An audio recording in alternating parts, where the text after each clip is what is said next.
And we are live! Hey everyone, my name is Prince, and welcome back to The Sims 4! There's no audio right now, because I'm tabbed out. It's a little bit, no, not disturbing, distracting. It's like both good and bad when there's no audio, because it means I can do audio tests to make sure that everything's, not too loud or anything like that. But when I'm just sat here, it's actually kind of disturbing. No, not disturbing! It's a little bit disturbing. It's a little bit creepy. I'm just sat here like, there's nothing. There's just nothing. Right. And we send out the notifs, and we'll get this show on the road. It feels weird. It feels like I've not, done a stream, in a while. It's probably purely because it's been longer than it should have been.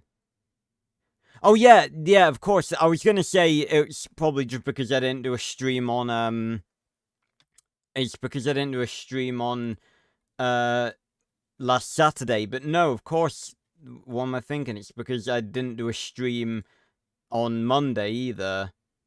Because Lost Soul Aside is finished. So, yeah. But, I am here. I am back. Tweet is out. Yeah.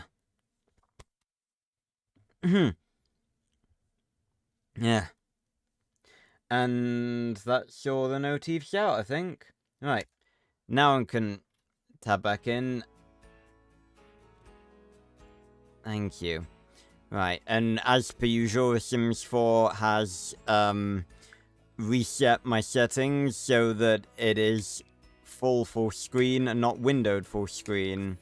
I have to do this every single fucking time, and every single time I restart the game, it doesn't save my settings. I'm pissed off. Hey, Julia. Welcome. So, yes, welcome back, everyone, to The Sims 4. We're back. I talked about this in my YouTube post and, in the Discords and stuff like that. Basically, I want to start getting, more people to the streams. They've been a bit quiet recently. So, for a multitude of reasons, not just that one, for, getting more people to streams, making videos that I usually would have done as videos in stream format so that I can then turn them into videos and save time recording them. And yeah, that's pretty much the two main reasons. We are back in The Sims 4, and we're going to be making more Max Steel characters every Wednesday. Again, I don't really know how long this series is going to go on. There's not actually, infinite Max Steel characters.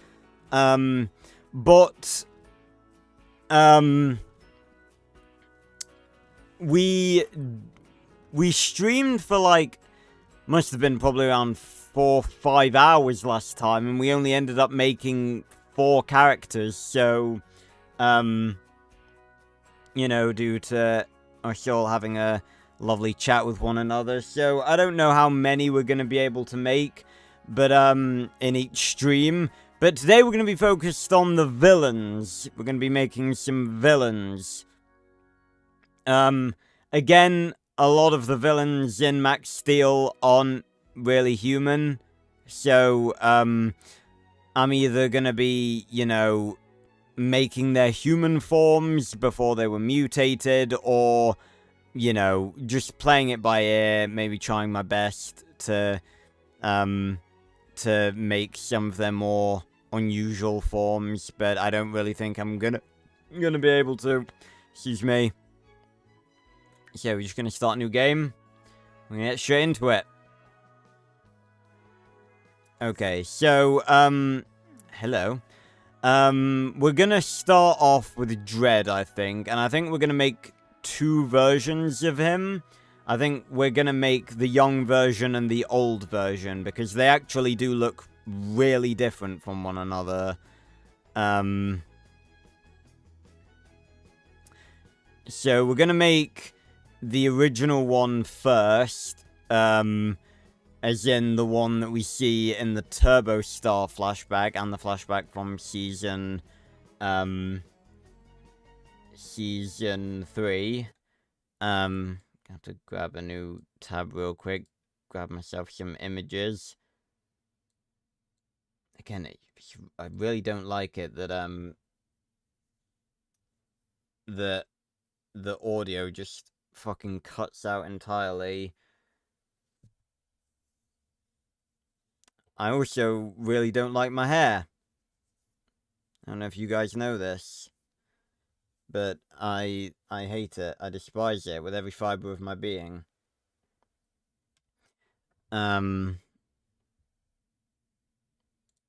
So let's grab. I might even make Actually, no, I might save that for another stream. I'm gonna say I might make live action Dread, but I might save the live action ones for a different stream. Okay, so in order to get a good quality look at him, I'm gonna have to look back at Dread Ascendant.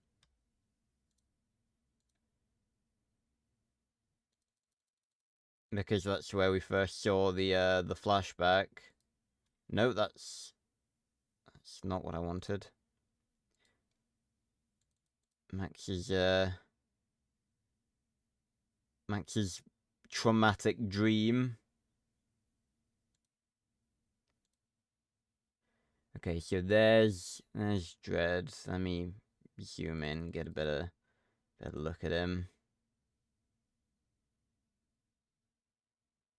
Weirdly enough, young Dread actually looks pretty similar to Naught. He's got that sort of similar look about him. Like, I don't think you'd look at young Dread and sort of think that... I don't think if you were shown young Dread, and then, you know, shown what he becomes, and think that they're the same person. Okay, well, first of all, it's the wrong gender. Oh my god. What is that makeup? Get it away. Okay. It's kind of hard to tell with this as well, because, the flashback's actually quite... It's, like, desaturated, because it's meant to be in the past.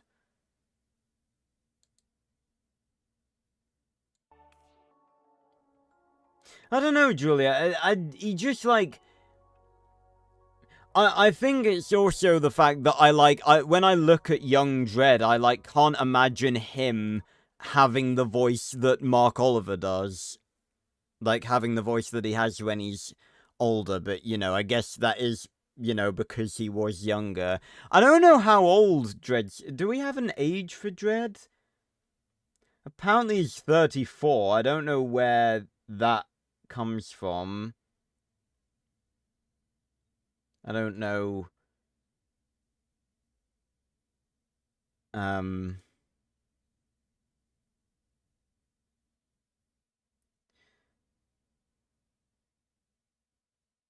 don't know if there's... Ah, it was on the official website. Yeah, also goes to show as well, the whole disparity with age in Max Steel. Like, you know, Max, we've all sort of talked about this before, the fact that Max is meant to be 16 and he looks like maybe a bit younger than me. He looks like at least 20.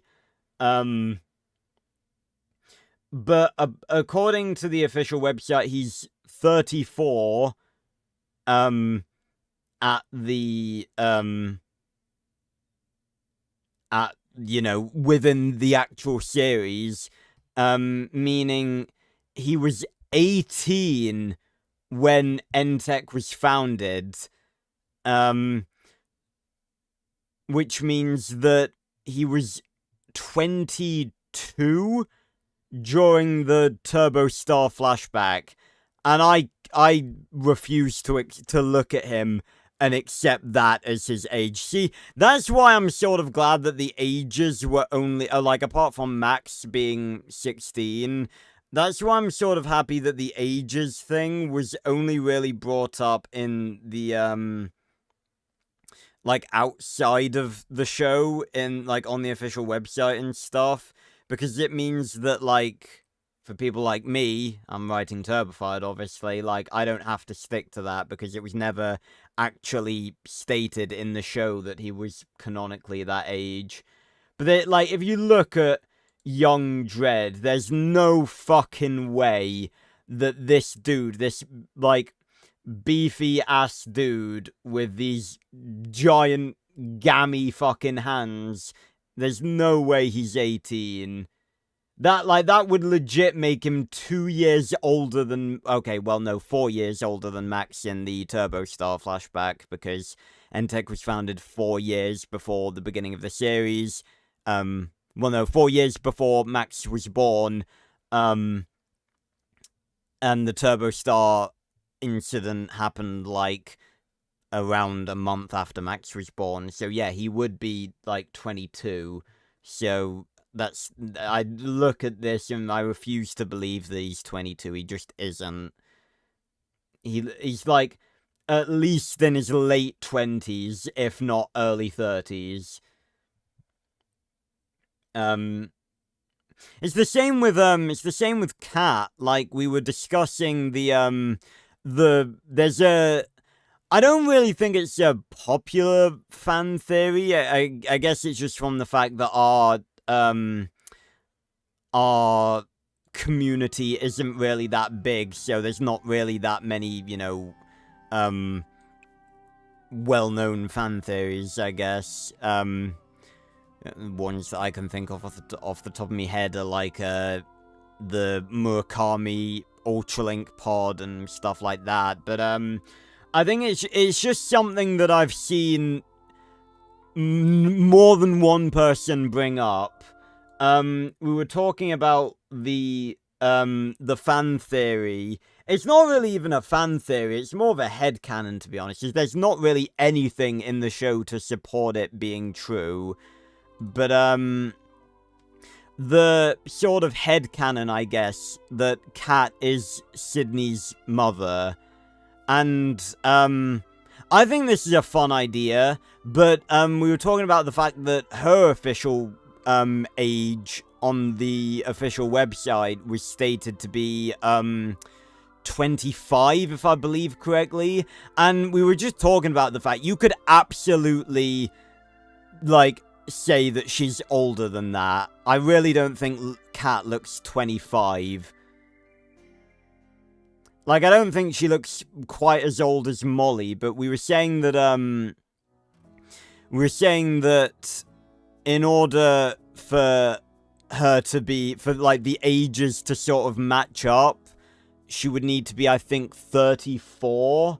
And I think she could absolutely pass for being 34. It's like, she does not look 25. Like, Kat is supposed to be, and I know, I mean, I sort of have a face that makes me look younger than I am anyway, but, Kat is meant to be, like, pretty much a year older than me. And I just don't think that really matches up. It's the same with, like, Parker. Like, I'm pretty sure you, like, if they gave Parker an official age, they didn't, because he wasn't really that much of a main character to be featured on the main website. But I'm pretty sure if they were to give him an official age, they'd probably say he was, like, 20.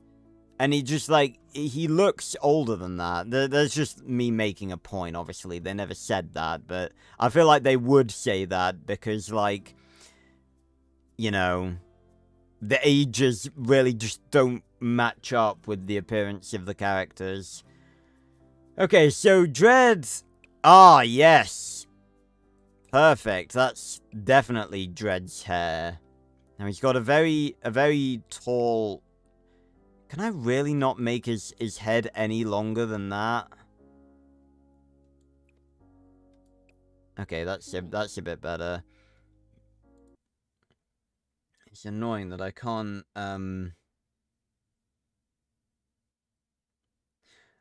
really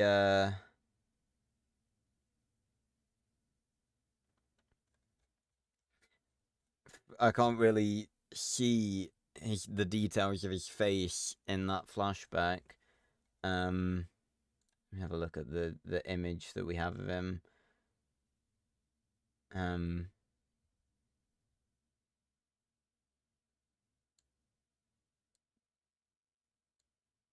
see chat. There we go.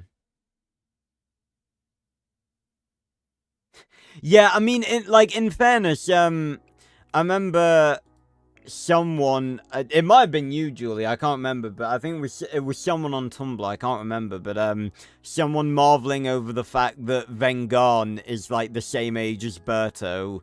Like, Berto, I buy his age. I think he's, like, the only realistically aged person in, like, the entire show. Because Max and Berto are absolutely, like, around the same age. There's no way that Max is, like, 3 years younger than Berto. But Berto is stated to be 19. That was what his age was on the wiki. Although, that's a little bit different because, you could easily say that Cadwonians age slower than humans do.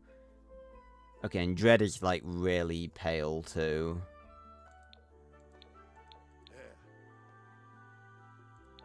There we go.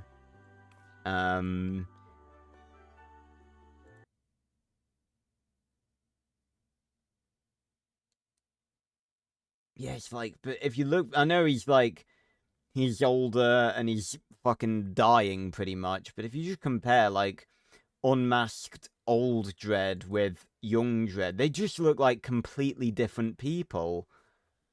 And I mean, you know, I know people age, people change as they get older, but, like, I feel like young Dredd just looks nothing like that Dredd is supposed to.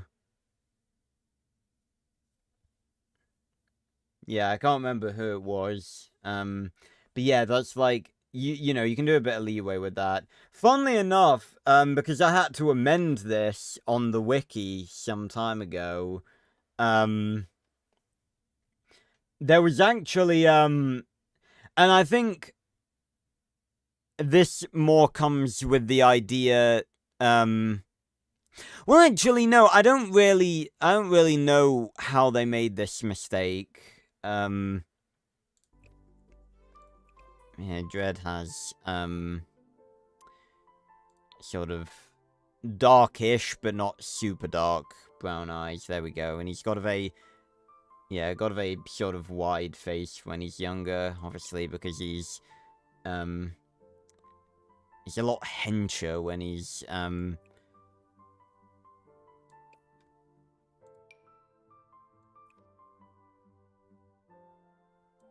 actually, no, that other mouth. I swear to God, none of the mouths in The Sims just look normal.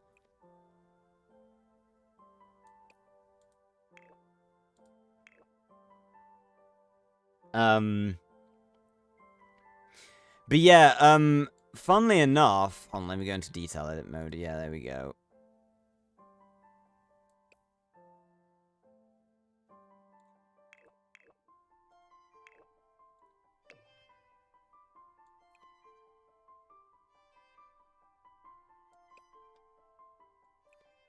Oh god, no.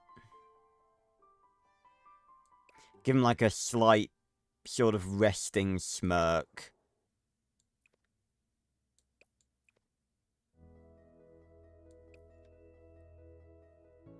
And his mouth's actually like, yeah, he's got a lot of forehead real estate, Dread. His nose is very far down his face.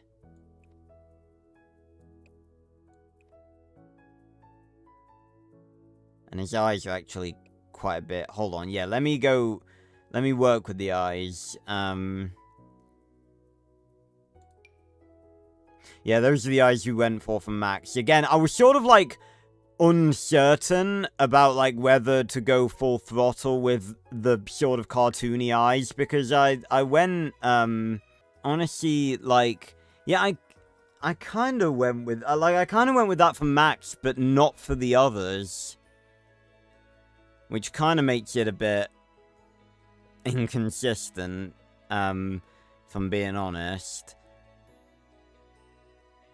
Should that it fit, like, those eyes fit so well for Max, but, yeah, maybe I don't stick with that for Dread, because that's just gonna look a bit weird, I think.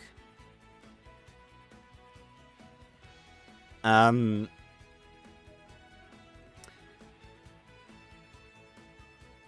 swear so many of the eyes just look so fucking weird.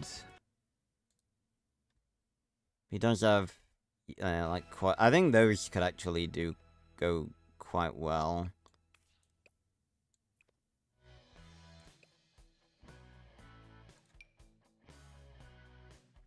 It's just, like, no one's... Like, I swear to God, all of the eyes that, like, don't have this weird, like, eyeliner on, they just look droop. They're like, no one's eye pupils are that, like, up in their head. Couldn't you just, like, look down, for fuck's sake? Just a normal-looking eye. Like, why are they all rolling back up into their skulls? Like, why are they looking like this? This is why this one's the only good one, because it's the only one where the pupil's in an actual realistic fucking position. Look at them! They're all just rolling up into the back of their fucking heads! Open your damn eyes! I really don't get why they're all like this. Why are they all like this? Like, literally every single fucking one. Normal people... Look at my eyes. Normal people don't look like this. Normal people do not have their pupils rolling up into the back of their skulls at all times. They just look high. I've never noticed how genuinely, like, awful so many of them look.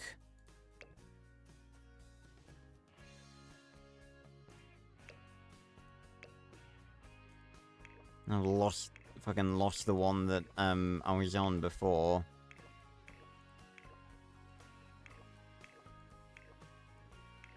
Okay, where's this one?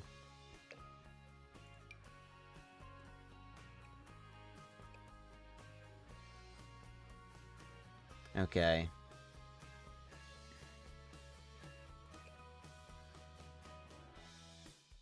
Make them a bit bigger. They were actually quite far apart, but I just don't want to make them look stupid. Okay, what about his eyebrows? He adds those fucking attack eyebrows.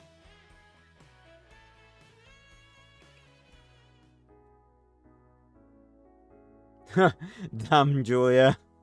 Yeah, I'm sorry to hear that.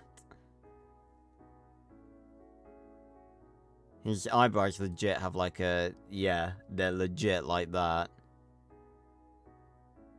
I just realized I need to change his fucking hair. Yeah, that's about right for Dread. No, eyebrows.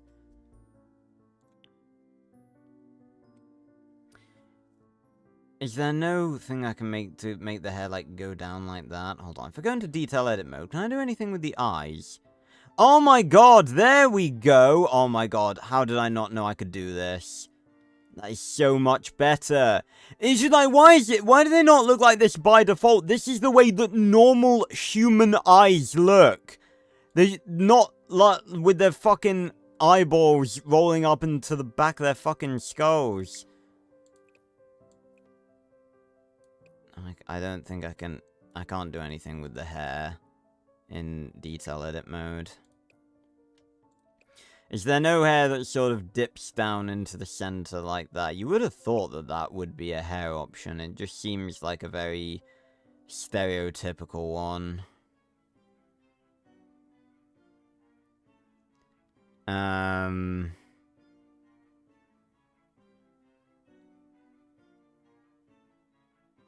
I don't think so.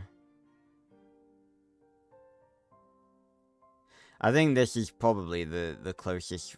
Again, that sort of goes forward. His is sort of like slicked backwards.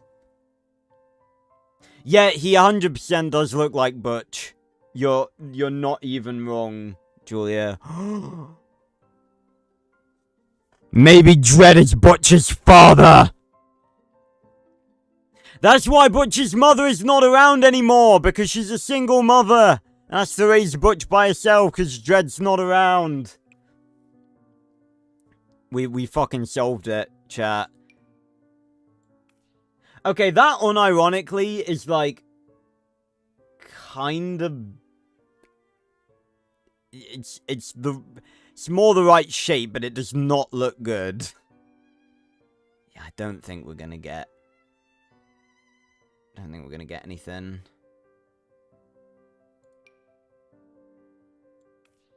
Oh, why does it have to have the ponytail? Why does it have to have the ponytail? Like, why can't it just be this?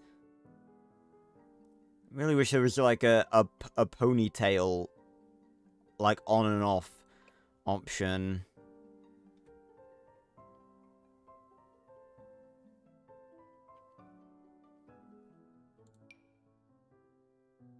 That kind of looks like...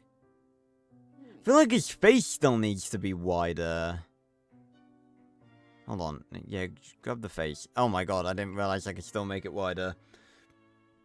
Well, we don't want to make it too wrinkled, because this is still, this is still young Dredd.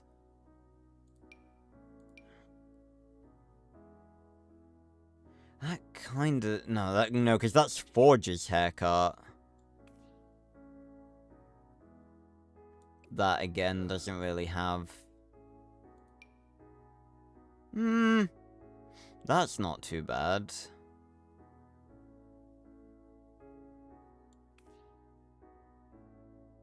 It's like, what's missing to make this look like Dredd?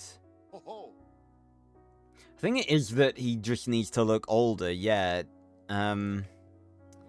Skin details. Just... Yeah, there we go. Some light... light wrinkles. Probably should have added some of these to Forge. I can just show a fly smack into my monitor. Like a teeny fly. Eye details. Just slight. No, slight! My god, it's either... Okay, I'm gonna get rid of that, because I think that's a bit too much.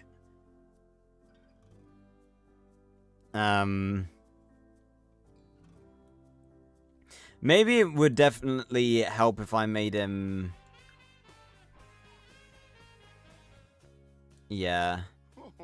And for God's sake, get rid of this bloody tattoo.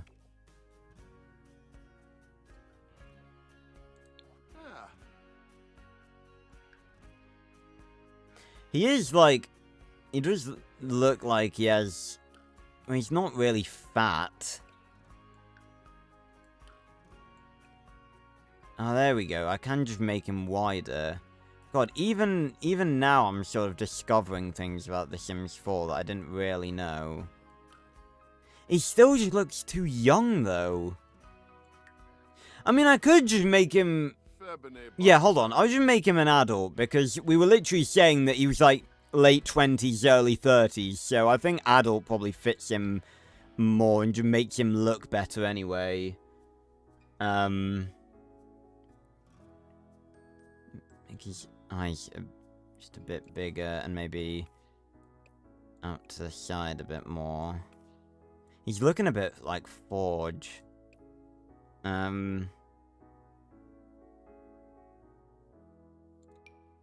Perfect. Yeah, this is the one I had before. There's just something that's not quite right. Then again, that's all the fucking things I ever make on The Sims. Yeah, don't want to make it... He's still got a very square... Hold on. Yes, bring his chin down more. Oh, now he looks like fucking Count Dooku.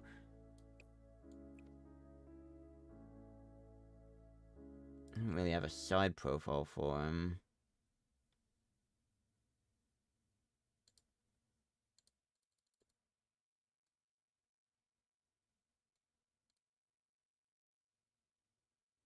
Hold on, let me...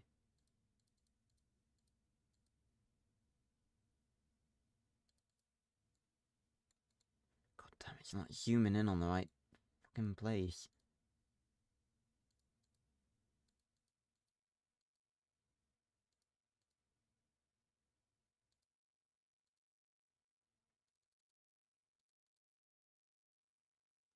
Okay, now I can zoom back in again. Now it's hidden by the fucking no. What? Why? Why does nothing ever work right? Like, I really don't ask for anything. I just ask for shit to work, and it never does. Ever.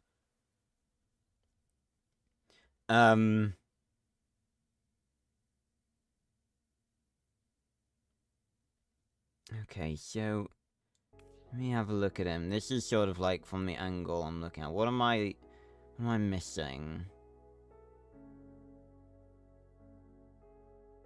Is it the eyes? It might be the eyes. I think it might be the mouth, actually. Yeah, I think it actually is the mouth, you know. God's sake, why do all the mouths just look so weird?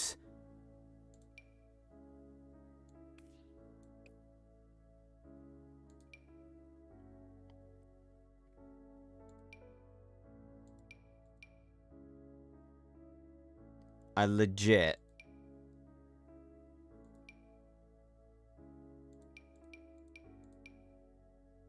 Like, why is that? Why is that even there? Why is that even there? Why is that a default mouth? There is not one single person on fucking planet Earth with a mouth like that. It's not a thing. Okay, let me go into detail edit mode. I don't know how to make mouths.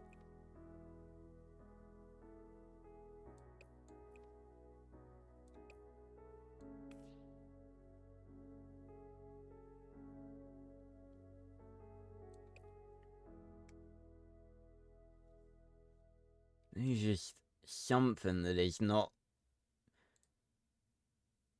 Oh, let me pull up Maximum Morphos. No, it's Dawn of Morphos so that we see the See, I'm looking at the wiki. I need to see the actual I need to see it in motion. Here we go.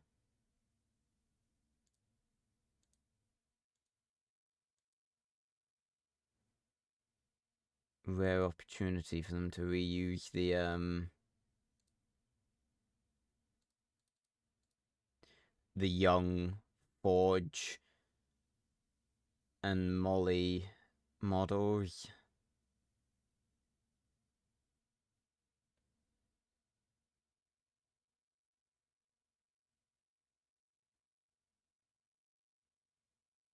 Yes, I know. This is... Yes, okay.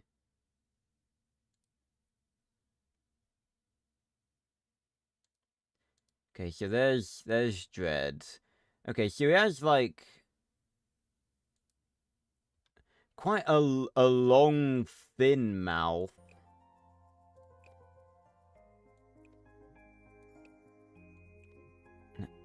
Wider. Wider!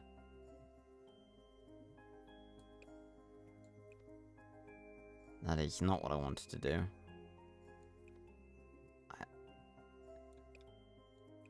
There we go.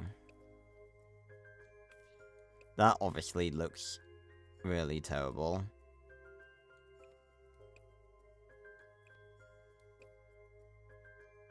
I don't know how to, like...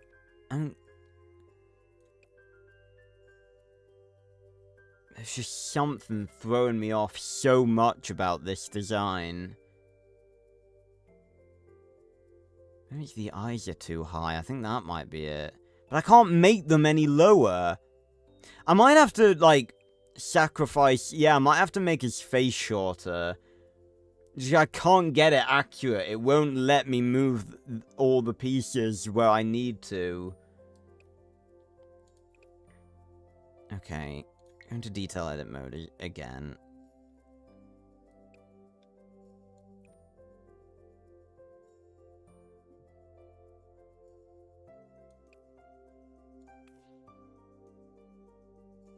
It just looks like his mouth's just, like, not closed properly.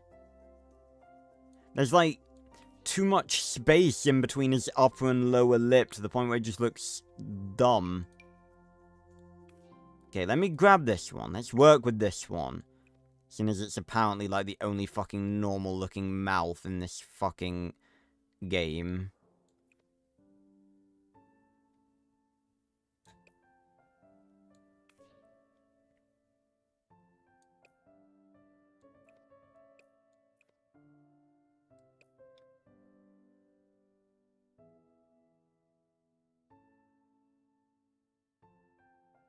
What is it? He's got, like, a really fucking gruff... You are really right that he does remind me, like, way too much of Butch. What is it that's making that happen? What is it that's giving that impression? Well, the voice certainly won't help. And maybe... I'm gonna have to just make his face shorter, because I can't...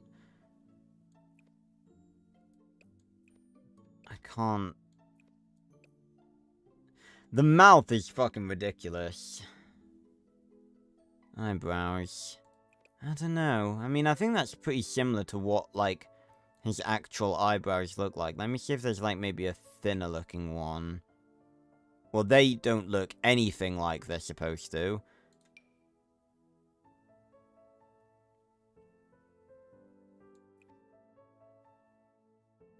I think it might be the face length that's throwing me off, but it's like, Dredd just does have a long face, but the problem is, I can't, like, make him...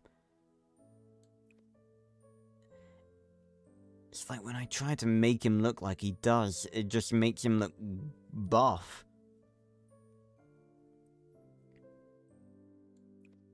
Maybe the eyes as well. That just looks weird. Yeah.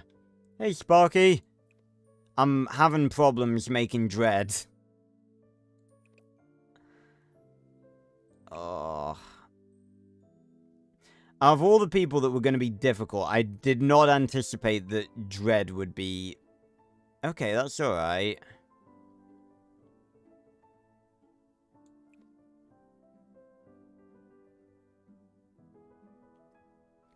It doesn't help that, like, every time I look at Dredd, like, you know, young Dredd didn't really have any sense of a personality because we never heard him talk. And I, like, can't imagine, again, him being voiced by Mark Oliver with that appearance. It just doesn't fit his body or his face or anything. That's why we need that, that Jim Steele prequel show, because then we could have heard young Dredd.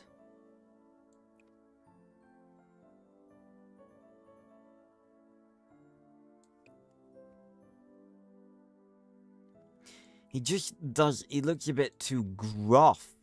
I don't know what it is that's making me think that. The mouth is just not working. No matter what I fucking try, it just always looks fucking weird.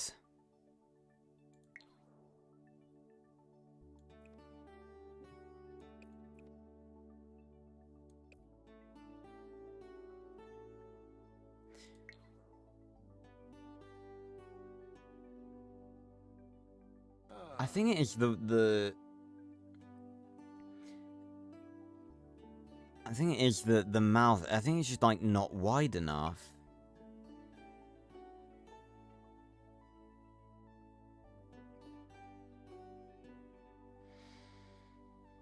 It's a what? What is it? What is it that's making me look at this character and giving off a gruff vibe? I can't wrap my head around it. Is it the face shape? It might be the face shape. Maybe make him have a thinner head. Okay, maybe we're getting somewhere. I think it might be the face width. I just can't match it with the cartoony wideness. Yeah, it is like it's the face, the square jaw. Yeah, okay, now we're getting somewhere. I'm trying to give a balance between him having a square jaw and him, like, okay, I think that's better. Yeah, that's what we were saying earlier. Julia was saying that too. Okay, I think that's much better. Okay, right. Well, I'm glad. I think that's pretty much as good as I'm gonna get the face. He still looks young. Alright. Well, let's go for, looks. We really only have one, we legit only have, like, one appearance for him, so we don't have any alternate outfits. No, like, literally nothing for young Dredd. In fairness, we don't really have anything like that for old Dredd either.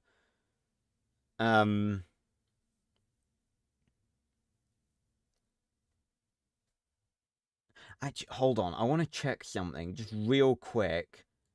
I've just had a bit of a brainwave. Can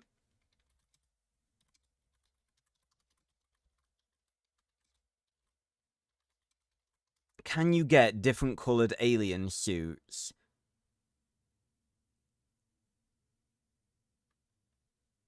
Because that is, like, that would be so fucking useful.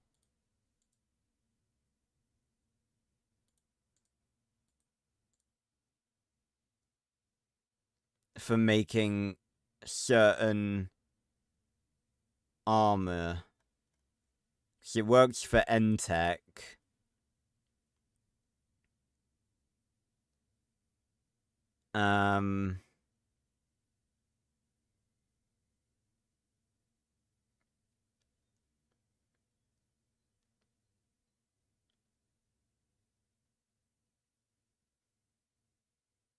Okay, I think I actually have found one.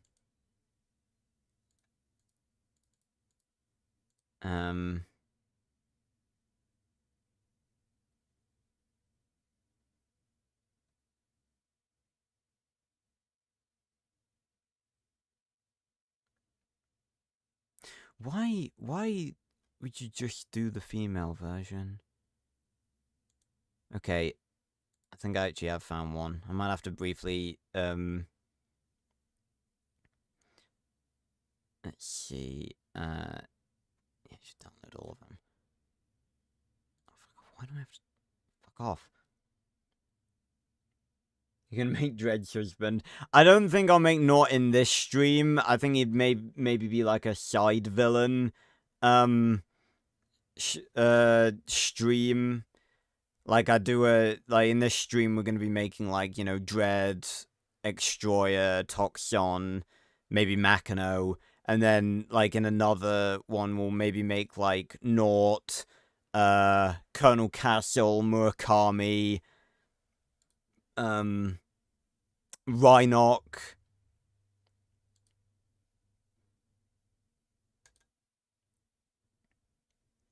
Make a bloody Dropbox account.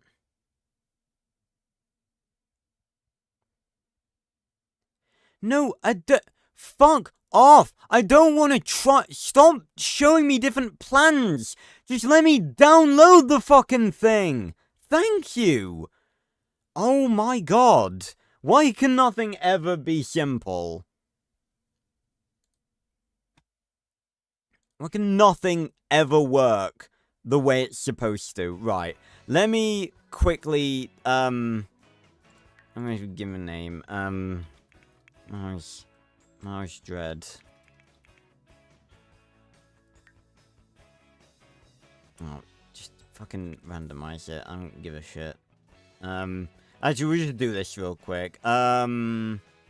Fortune, yes. Fabulously wealthy. Rich beyond our wildest dreams. That's how we viewed Turbo Energy. Let's see. Social, evil, jealous, and loner. Bam, done. That's Dread. Yeah, I think he'd kind of just give off. Maybe make it, hold on, maybe make his head a bit shorter. Again, it's mainly just the thing that all of his features are just, sort of need to be quite close together. I feel like that's made it look weird, though.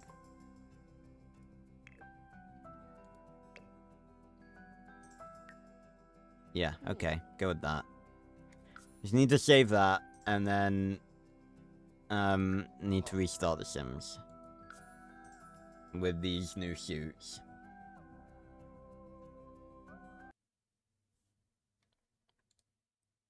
Actually, give me a sec. I need to do some other stuff as well. Okay, I need to remember how to do this. Got the zip file. Shrunk that real quick. There we go. Installing mods in The Sims 4 is actually remarkably easy. I'm very thankful that they make it so easy. It's like, you have a very easily findable, like, so easily findable mod folder. It's literally like, you go into, like, documents, it's EA Sims 4 mods, and then you just put the mod files in there, restart the game, and that's it. Okay. Bam. That should be good.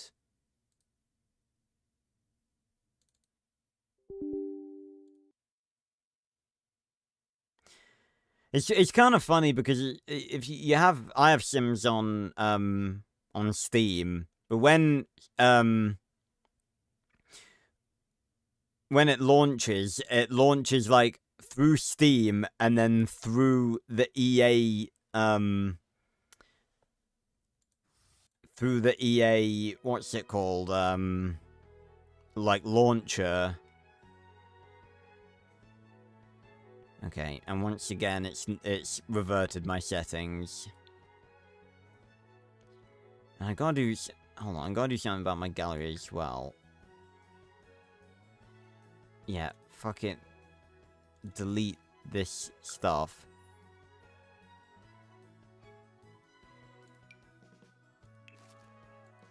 I swear I deleted this shit.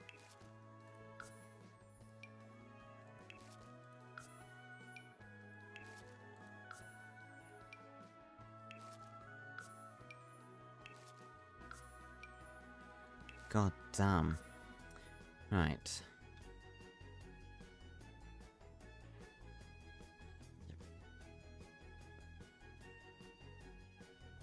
You fucking fly. Land on my finger. Piece of shit. Ugh. Yeah. Okay,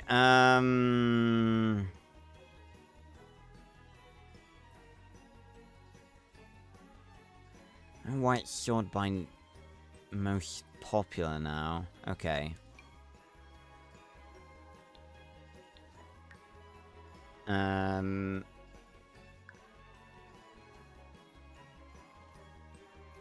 Other... Enable custom content and mods. Oh, the game needs to be restarted. Oh, what a surprise.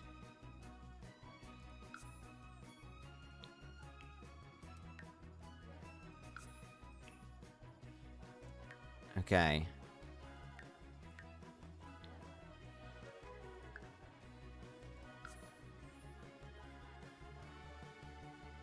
It's funny, it just said up in the top right-hand corner, "You're the Casual Prince 8?" It's like, yes, that's me.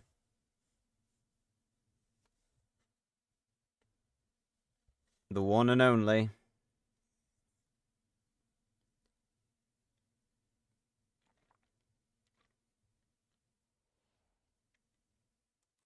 Yeah. I did download a few random bits and pieces of Sims 4 stuff as well. Okay, so it actually has saved my my stuff, yeah. Okay. Downloaded a bunch of Star Wars stuff too. Okay.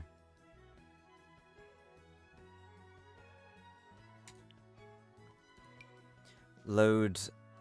Oh yeah, I need to start a new game and then load him back up again.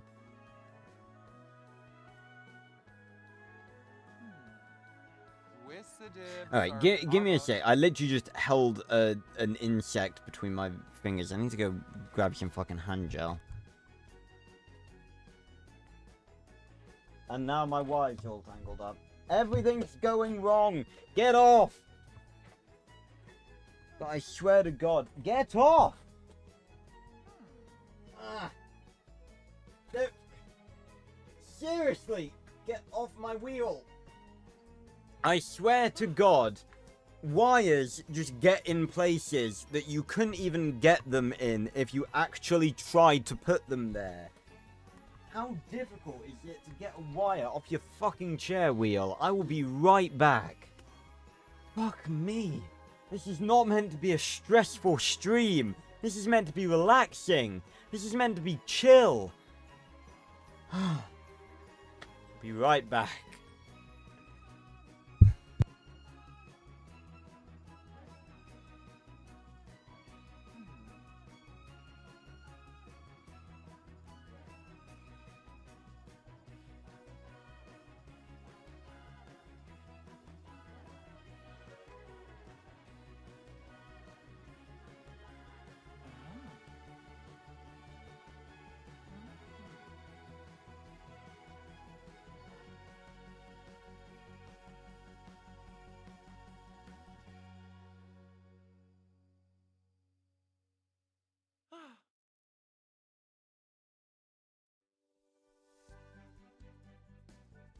Oh, I'm back. It was a little like, I think like a little fruit fly.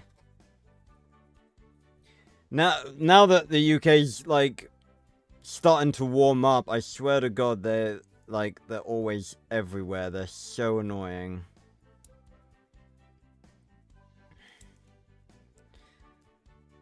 But fortunately, I went to IKEA yesterday. Which is a wonderful experience. I assume that UK is like that IKEA store is like a UK only store. But I'm not certain. It probably is. But if you live anywhere that doesn't have, like, okay, I gotta look this up. Is IKEA, like, a UK-only thing? It probably is, but, what's IKEA? Well, it's not a UK-only thing, because it's, I think it's Swedish-based. Oh, no, IKEA is in America. Yeah, I just wasn't sure whether it was one of those, you know, UK-only, stores, but it shouldn't be a UK-only store, because it's not UK, like, based. It's based in,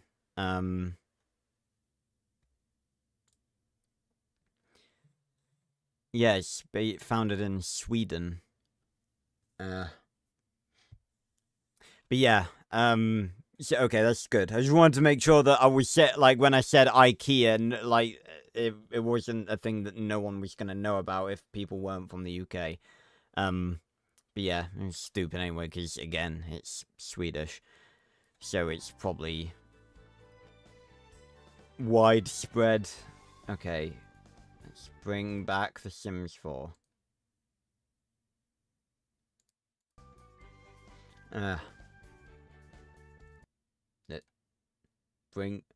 Bring back The Sims 4. Thank you, Jesus Christ. Literally, the fucking, the way OBS game detection works is that it, like, goes by the name of the window. The name of the window had not changed, and it was still like, oh, you've got to swap oh, you wanted me to try and capture TS4-64.exe. Well, that's not here anymore, but you could get me to capture TS4-x64. Literally the exact same fucking file name, window name. I'm very tired. Okay. No, we don't want to customize the personality. Hello! Okay. No, not Marketplace. Fuck off with Marketplace. Open the gallery. Dread. Get here. Okay. So, I mean, that, the custom content, I think it would be in, aha! Here it is. Oh, yes. So we've got lots of different colors now.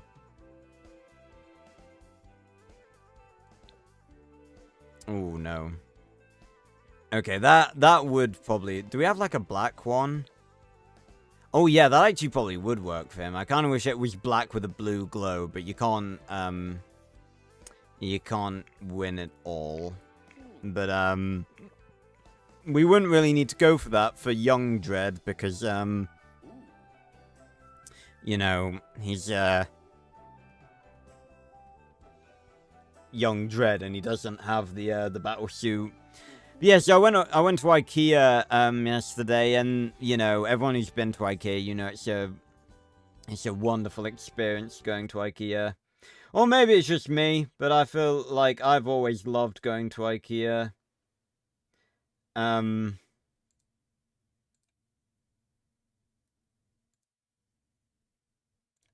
It's a wonderful shop with so many awesome things to look at. I like the setups. Okay, this... No, okay, that's like a prom suit. No, I need like a business suit. Again, this is 100% like his everyday... attire. Like, 100% he's the type... I think he's the type of person that would wear a suit. Just in his everyday life. Yeah? Oh no, he has a tie. Has a tie. Not a bow tie, just a regular tie.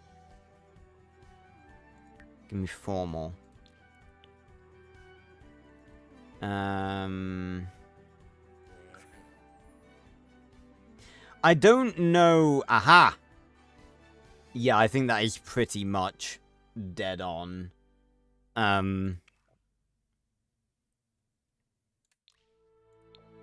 Perfect. Young Dread. There's something about the face that's still throwing me off. Yeah, okay, I think that's a bit better. It's not going to be exact. Again, it's even harder making Sims 4 characters, which sort of blur the line between realism and not realism, and sort of do it purposefully, out of characters that are very much not realistically shaped and have appearances like that.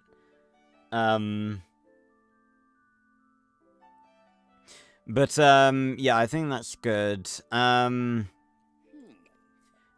As for formal, I mean, let's apply this to formal. Not party. They're the same thing in oh, for God's sake.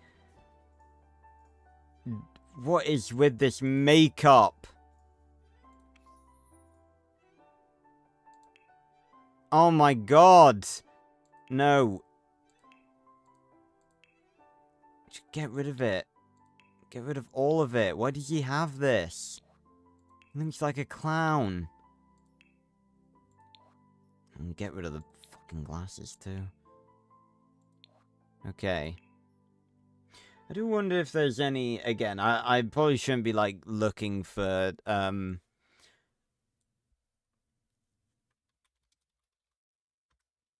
custom content, oh, but then again, there is actually, maybe I should do this ahead of time, for, like, future streams. See if I can actually find stuff online, to try and use.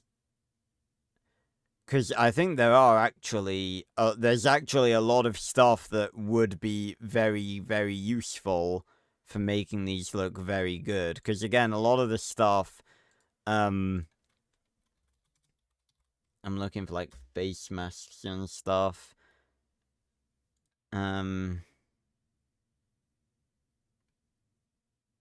None of these look none of these are even remotely similar to what I literally typed in face mask. What the fuck?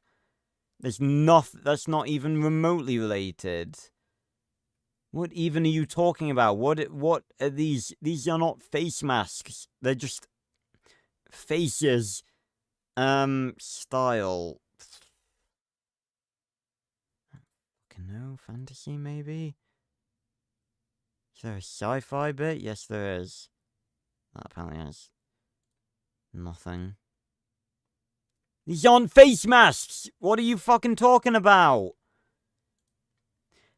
Amazing, I search fucking face mask on Google, like Sims 4 face mask, and it's stuff. Well, actually, that was gas mask, in fairness, I apologize. But it's like, these aren't even close. Okay, metal mask. Now get rid of all the... No. It's really not helping me out. Oh,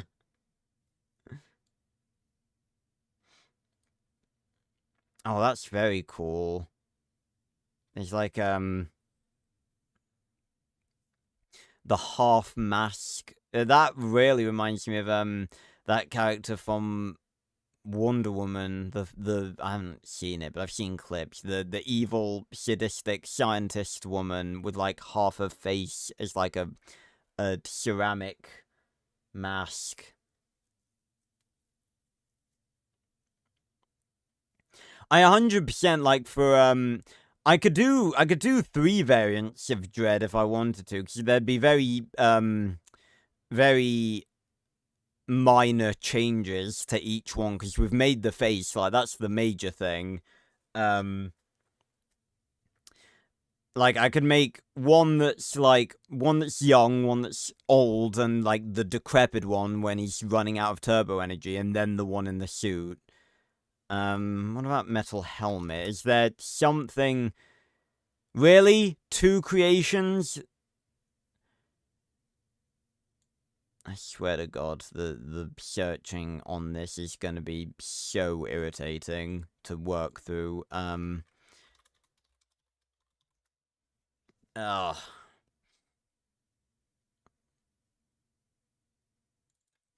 Maybe sci-fi helmet?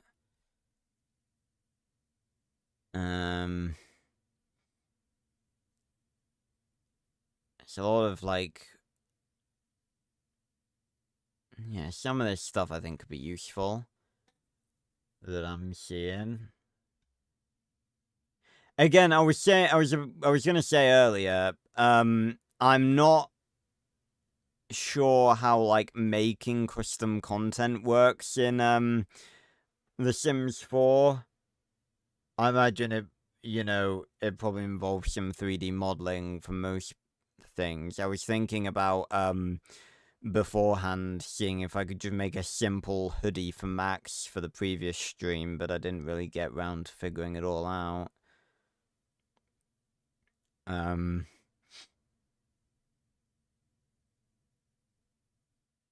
love it when I type in Sims 4, and a lot of the results have nothing to do with The Sims 4. Sims 4 Studio, okay, and that's, again, I don't really know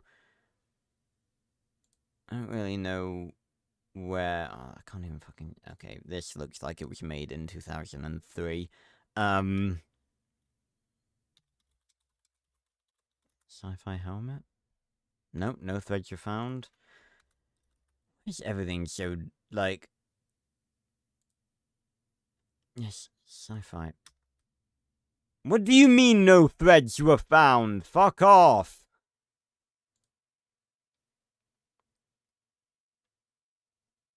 What exactly is the purpose of having...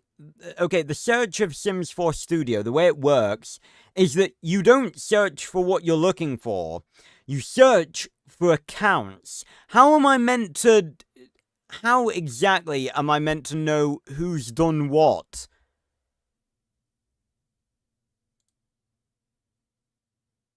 Oh, goodness gracious me. It is... Why nothing on this beautiful planet Earth is ever simple. I swear.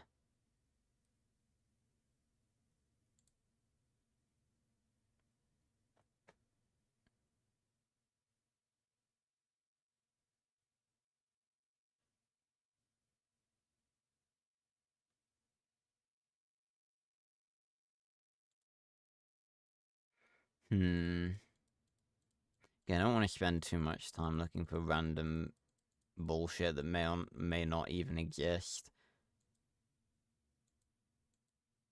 Just to see if I can find, like, a quick something here or there. But I think I found, like, a gas mask looking thing that I think would actually work for Dread. For older Dread. Not potentially for Toxion too. I tell you what, Toxiana would actually be quite easy to do.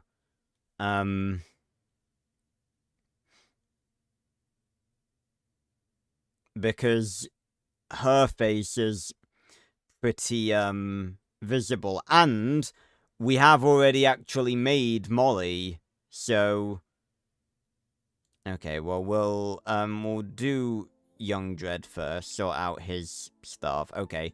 What would... I mean, I'm gonna say Dredd doesn't really strike me as the type that exercises, but again, he is very fit and very well musculated. Yeah, I think he'd like want to show off.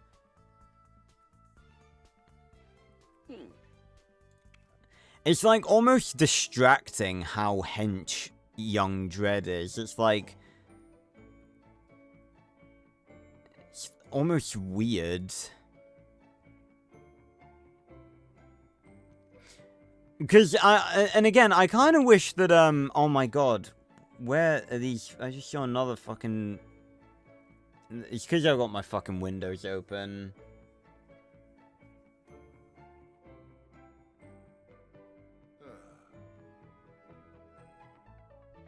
Well, not necessarily, Julia. Again, we don't really know, like, in what capacity, we don't really know in, like, what capacity Dredd was part of Entech. Like, we know that he was a founder, but we don't really know, like, he was probably more of a scientist. I don't think, like, the only reason that he's sort of able to, you know, be a fighter and stuff, and be a main villain is with his suit and his negative turbo powers. Like, if you were to take that away from him, you know, he'd just be a guy.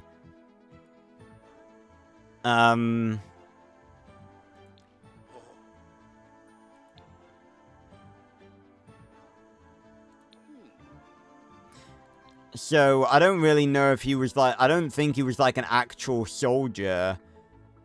And in fairness, we didn't see him, in the first Battle of Earth. We saw Molly, we saw Forge, and we saw Jim, but we didn't see Dredd fighting in the flashback to the Battle of Earth. And they had his younger model there already, so they could have put him in. Because... obviously, yeah, they had the model for him, but he wasn't, we didn't see him in that flashback, so it could have been, that he was more like, he more filled the space of the Berto role, sort of just like looking back, or maybe he wasn't, yeah, that's literally what I was just saying, Julia. But yeah, no, he wasn't there at the first Battle of Earth. Well, we don't know if he was there or not, but they didn't show him there. So yeah, I don't know.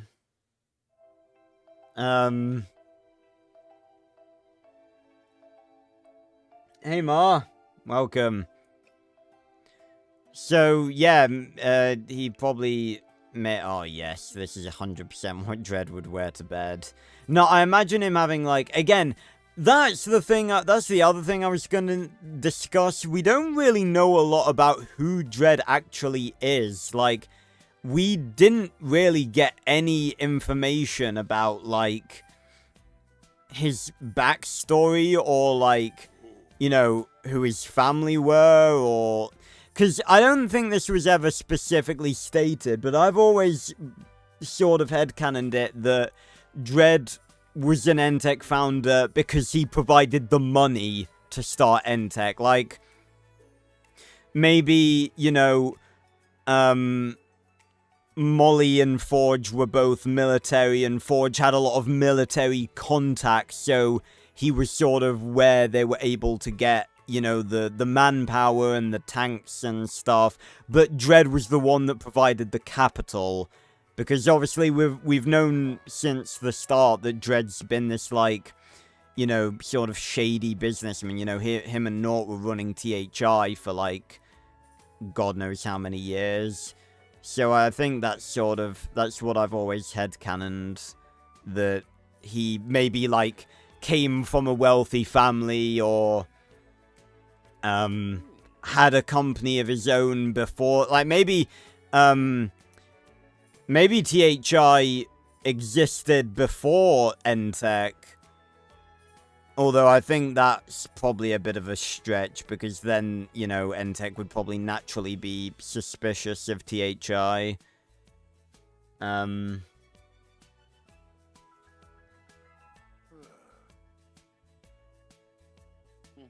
I'm not making naught, Thuka.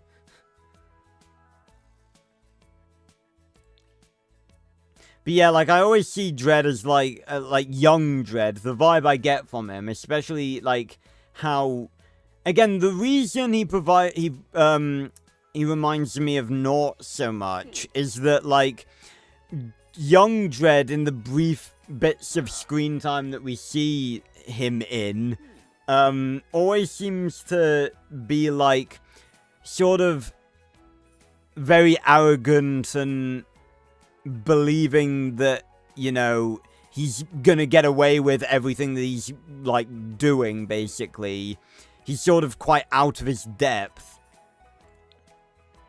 So I sort of imagine him as this sort of, like, privileged, arrogant piece of shit, wearing, you know, these expensive dressing gowns and stuff.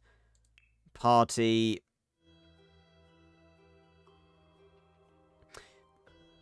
You know what? I don't judge, Dredd. You do you, my guy. But yeah, Party... I was gonna say that he didn't really have a lot of the red coloration, like, in his younger years, but he designed his battlesuit to have all of those red accents, although I guess that was probably to match negative turbo energy.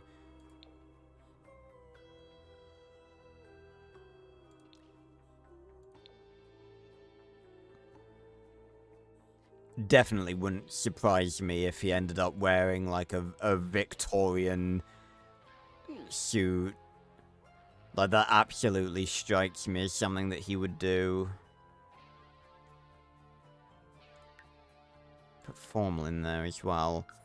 Formal and party should be in the same category.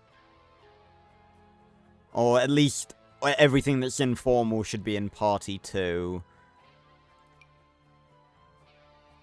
You know what that looks like? That looks exactly like the future outfit of Marty McFly. Oh my god, that is like... Apart from... Is that a butterfly? It's like folded its wings up? Or is that meant to be like a flower or something? I'm not sure. But that... You get rid of that. That is 100% Marty McFly's, like, son's outfit. Hey, your son. Yeah. Max Steel! No, I gotta do the whole quote. Oh no! Max Steel! Gone! Oh,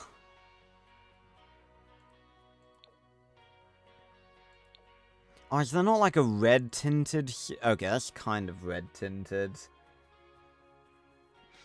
I think maybe go with that. Swimwear. Oh, we didn't need to see that, Dredd.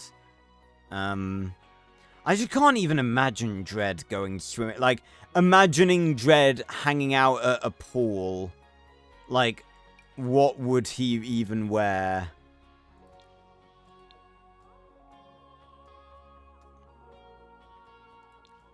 I just can't imagine it. Hey, Sasha. I just can't fathom it. Can anyone else fathom Dredd just hanging out by a pool?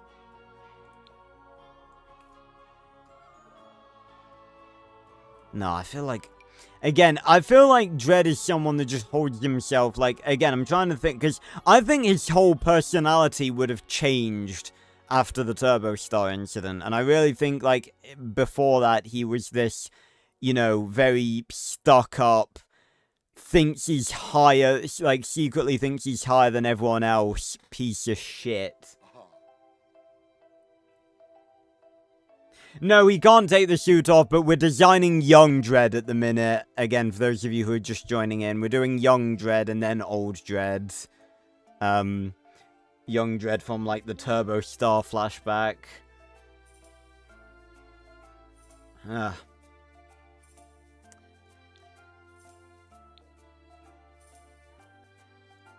think that's probably it's like, what do rich people, like, what do rich stuck-up assholes wear when they go to the beach or go in the pool and stuff? I don't even know if Dread's the type of person that would even go in the pool. That's the thing.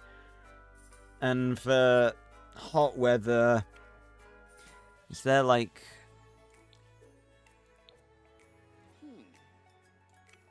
what would he even wear?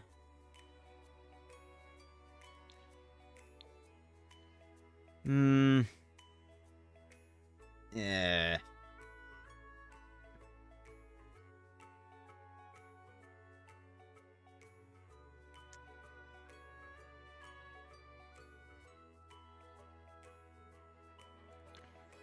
I'm thinking the black and... oh, yeah, maybe that.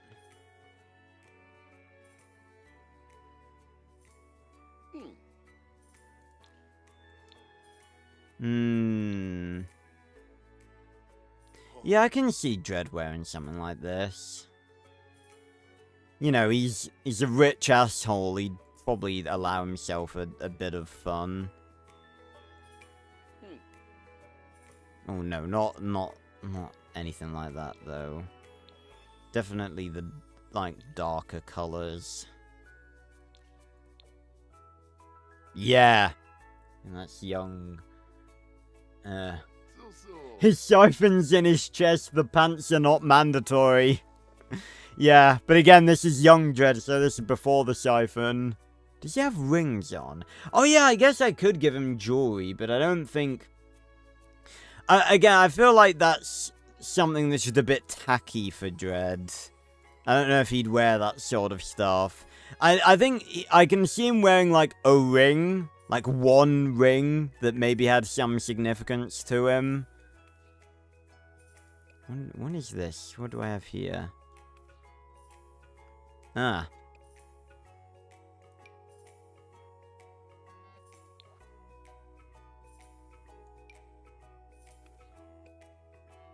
Why am I zoomed in on his crotch? Get rid of that. Oh yeah, have Dread paint his nails. Oh my god, okay, I did not know we could have acrylic nails. That could potentially be useful for, like, I don't know, claws, maybe? No, I don't think Dread would wear, I mean, maybe he'd wear sunglasses. That's a potential thing. Yeah, actually, you're right. He would 100% wear scuba goggles. Oh, they're not even scuba goggles. Okay, who is like... there is something wrong with people that they're not even scuba goggles. They're actual glasses that look like that. There is something wrong with people who wear shit like this.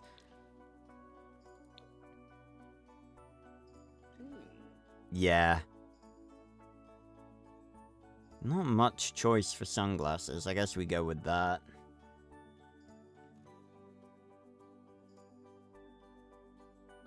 Well, yeah, I guess so, yeah, let him poop at least. Again, well, that's the thing. I've always sort of headcanoned it that, like, because I've heard, like, a lot of people have asked me, like, how does Dread eat? I've sort of always headcanoned it that, the siphoning device being embedded into his body actually, like, fully changed his biology so that he might not actually even need to eat anymore. Like, the reason...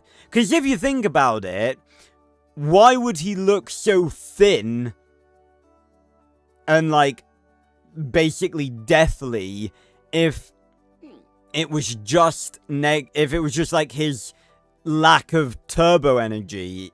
Like, that wouldn't be a thing unless that was actually affecting his, like, his actual body mass. So, maybe his biology actually got changed to the point where the way his body worked, because it got embedded into his chest, like, actually in his body, So he probably doesn't actually need food or water or anything like that anymore.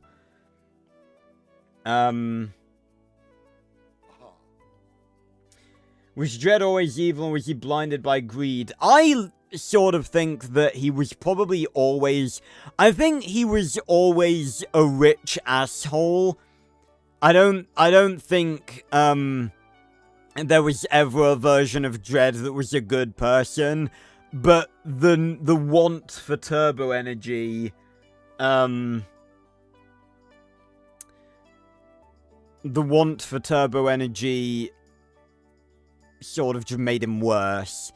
It's sort of like the Steve Rogers thing, like, turbo energy sort of taking the place of the serum. Like, good becomes great. You know, you have turbo energy, and it enhances the best parts of, like, the most significant parts, sorry, of your personality. Like, you know, Max was a good person, Jim was a good person, turbo energy made them better, but Dredd, he was a person who was always in it for the money, and that just made him into a monster. And you could very easily interpret that the turbo energy actually fucked with his mind as well. That's quite a cool idea.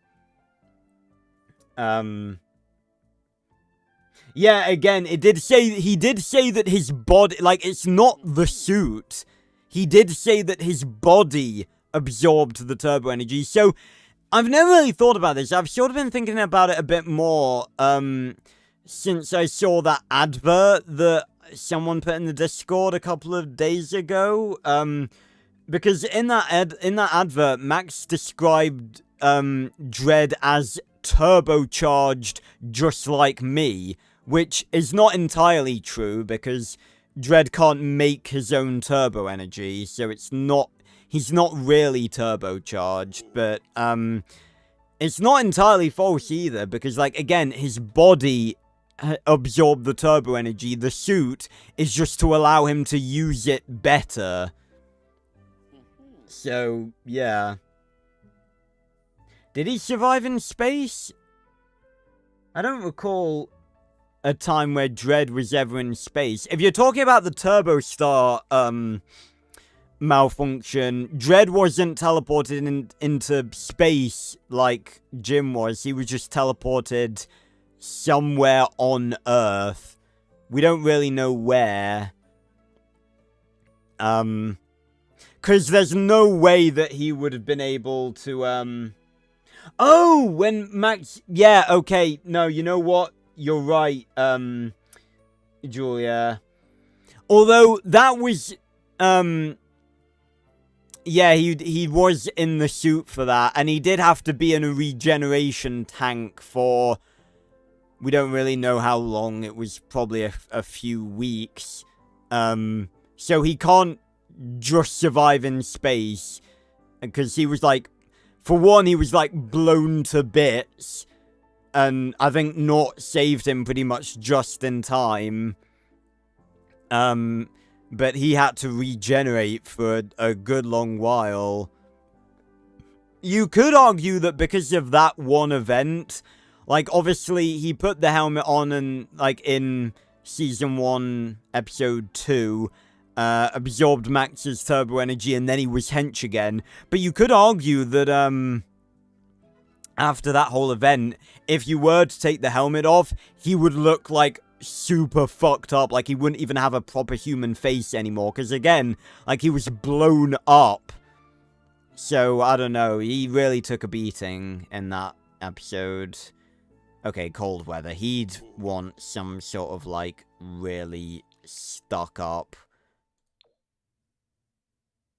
Yeah, I can see him wearing something like that, maybe. Or maybe something like this. Again, I don't think the red really became a part of him until after the Turbo Star explosion. So, I don't know. Ooh. This. I kind of wish they just had it in a darker color.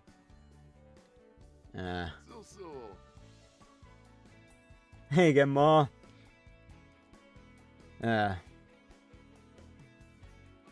Yeah, I think being turbocharged, like, I've always sort of used the term being turbocharged to mean that you can generate turbo energy by yourself.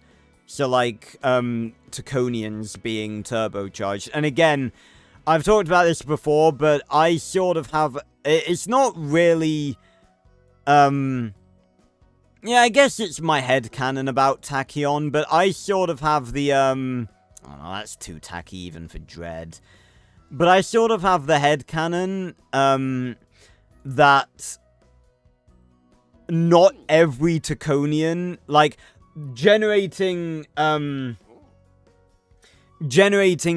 turbo energy is not something that is biological to all Taconians. I've explained this theory before in that, I think it's more along the lines of, how regeneration works in Doctor Who. Like, Gallifrey is the Doctor's home planet, and all, like, the people that live on Gallifrey are Gallifreyans, but not all Gallifreyans are Time Lords, because if you don't know, the way it works in Doctor Who is that,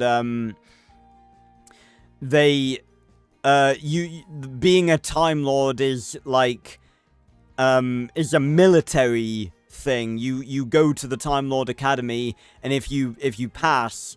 Actually, no, it's different, isn't it? No, the military Gallifreyan Academy and the Time Lords are a different thing. Yeah,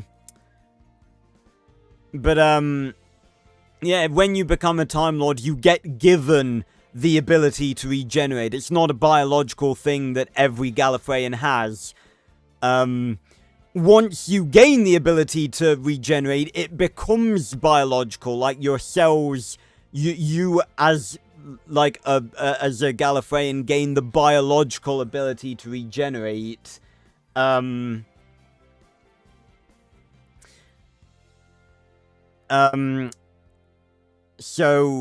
yeah, and then you can obviously pass it on to your children and your children's children and everything like that.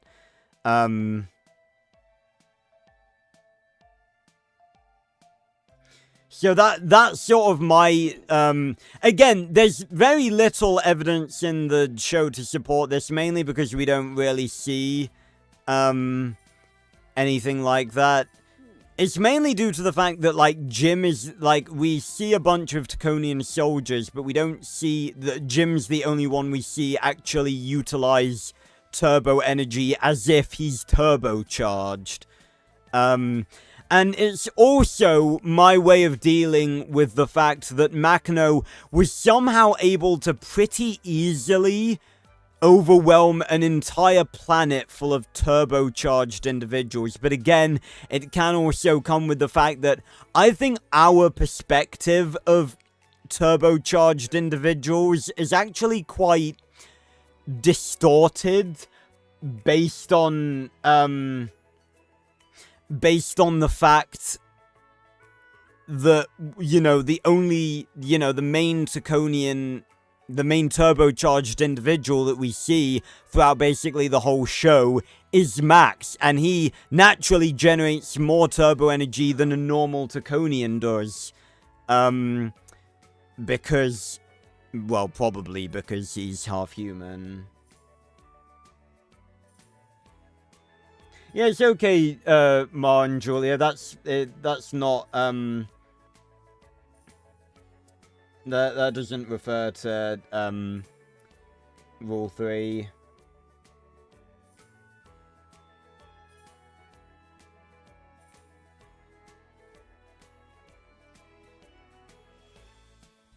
Yeah, there's a bit of... I do remember that, Julia, but there's a bit of, I will get to your question in a second, Mara.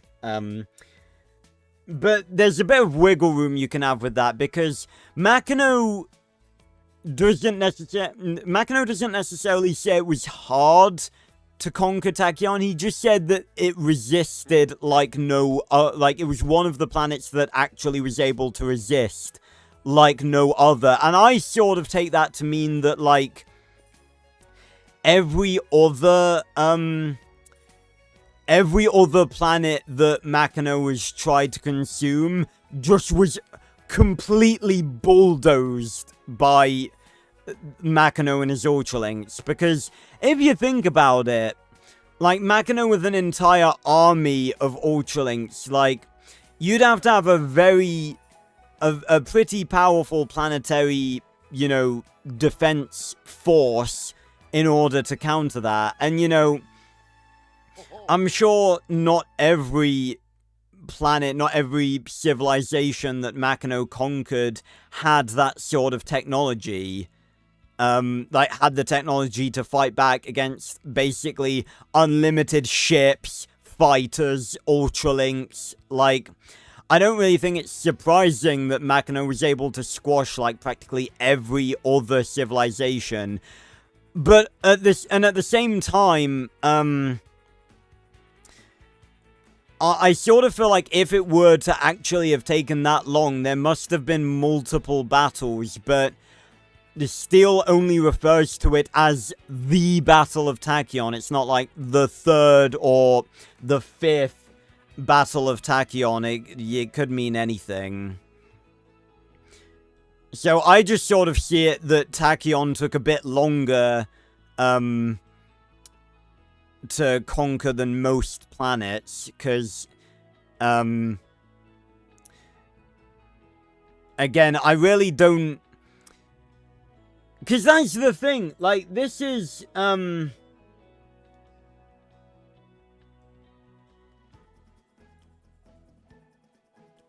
Steel refers to it as the Battle of Tachyon. The exact quote, if I remember correctly, is the Battle of Tachyon, your father's homeworld. It's not final battle. There's no final in there. I'm 99% certain. But I actually do want to check that real quick, because I like to make sure that I actually am saying correct shit. Because it is my responsibility as Mr. Max Steel YouTuber to ensure that I'm giving you guys correct information in my videos, and sometimes I do slip up, so I tend to want to make sure that I'm not, you know, as much as I can. Let's see.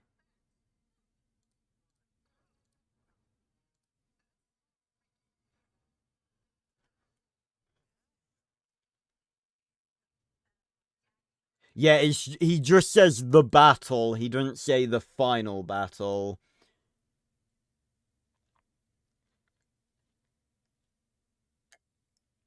But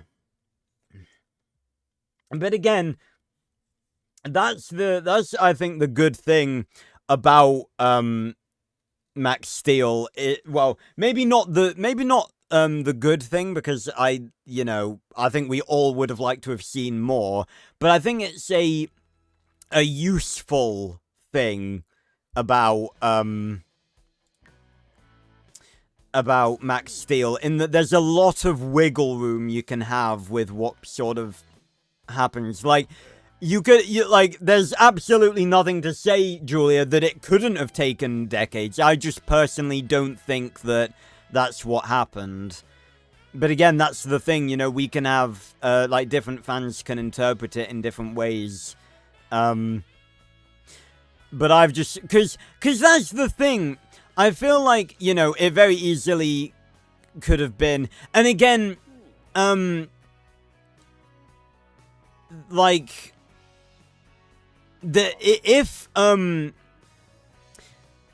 because Earth was the only, as far as we know, Earth was the only, and again, this could have happened with Tachyon, but I feel like, I don't recall exactly, but I feel like there might have been a line somewhere where Makino states that Earth is the only planet to actually, like, completely thwart him. I feel like there's a quote separate from the mentioning of Tachyon and Earth fighting against him.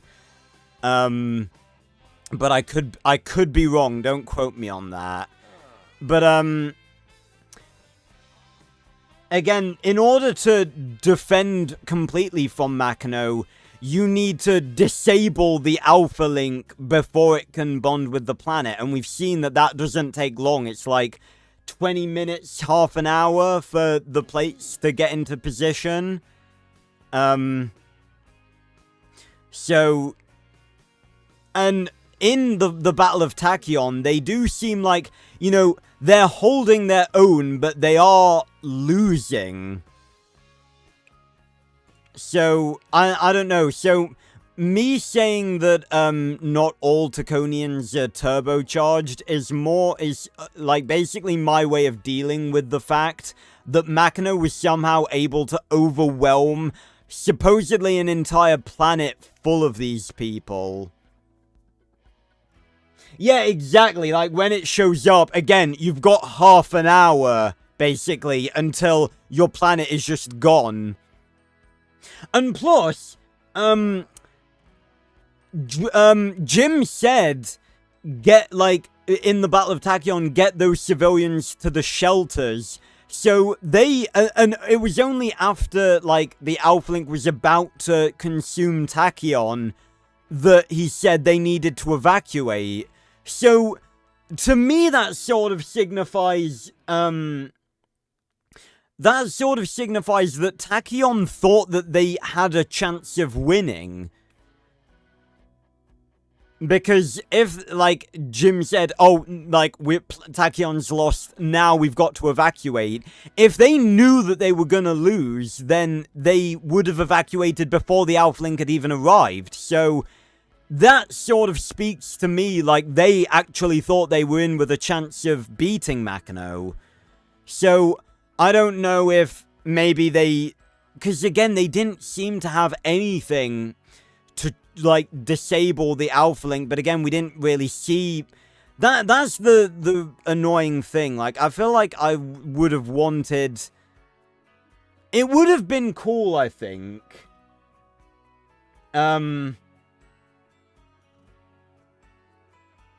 Well, yeah, I do think he was just referring to the nation. Like, he wouldn't say just like, oh, yeah, you and me, we need to get the fuck out of here. But, yeah, everyone else will just die.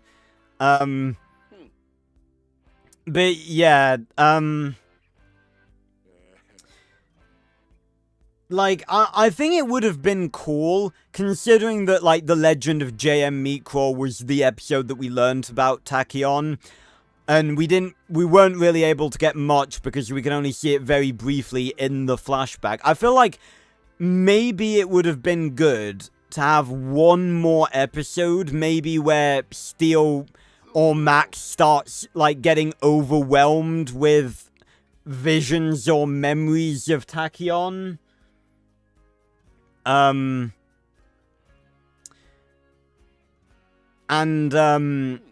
Like, just so we can see more about Jim. But then again, that wouldn't really work, would it? Because, you know, we can only get Steel's memory. Then again, you could argue that because, Steel's memories intertwined with Max because he had a dream about the Turbo Star incident, you could argue that because Jim and Steel were linked, a lot of Jim's memories actually went the other way and transferred into Steel, so he actually has some of Jim's memories of Tachyon before him and Steel met. I think that makes complete sense. Yeah, again, I think it's entirely possible that, more Taconians survived. I personally think, like, within the canon of the show, they didn't. I think it, like, the sort of vibe I get from, like, the Battle of Tachyon, again, it all just happened so suddenly, and with Jim saying, like, Tachyon has fallen, we need to evacuate, after already having said, you know, getting civilians to the shelters, you know, they weren't already evacuating, so they thought that they were in with a chance of winning. It's as if they were going to try something, and Makino stopped them from doing that. Like, maybe he caught them by surprise and they were, like, maybe they had some sort of turbo cannon that was actually gonna destroy the Alpha Link, and they just couldn't get it ready in time. But I just sort of get the vibe that they were ready, or that they were going to be ready, and Makino caught them by surprise, and that's why they lost. Not that they were unprepared, or that they were unprepared, but they were unprepared because Makino caught them off guard.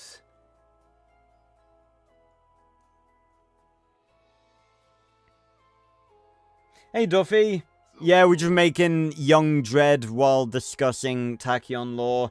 But Ma, my apologies, you did have a question. How do I deal on a mental level if I don't have many likes on my vids? And stuff like that, comments and likes and stuff. Honestly, it just comes with the territory of being a creative, Ma. Like, again, sometimes, you know, I will work for, you know, days, weeks, even months sometimes on videos, and then they just won't get the views. But, I think it's mainly, I think it's mainly due to, I think we can go with this outfit for Dread. I think we just need to move on, because, again, we're like an hour 47 in, and we're still on Young Dread. Yeah, poor Dread. But, yeah, I think it's more of, it sort of comes with the territory of being any sort of creator. And at the same time, I think that's not something that, like, you need to sort of mentally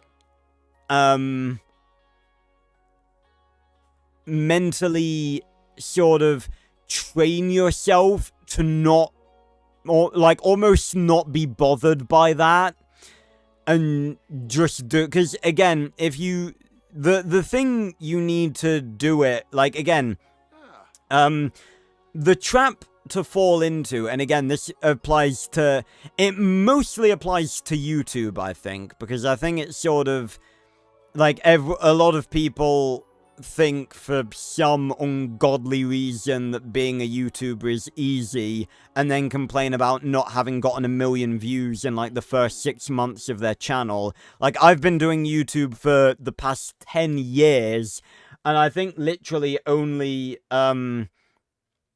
within the last, maybe, I don't even know, like, 2-3 years of that, have I gotten to the point where I can safely say I think I'm making good stuff. Like, stuff that is really good and worth watching.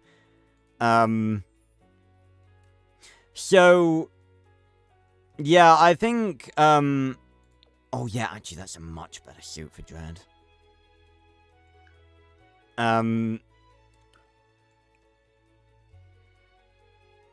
Okay, I think that's Young Dread done.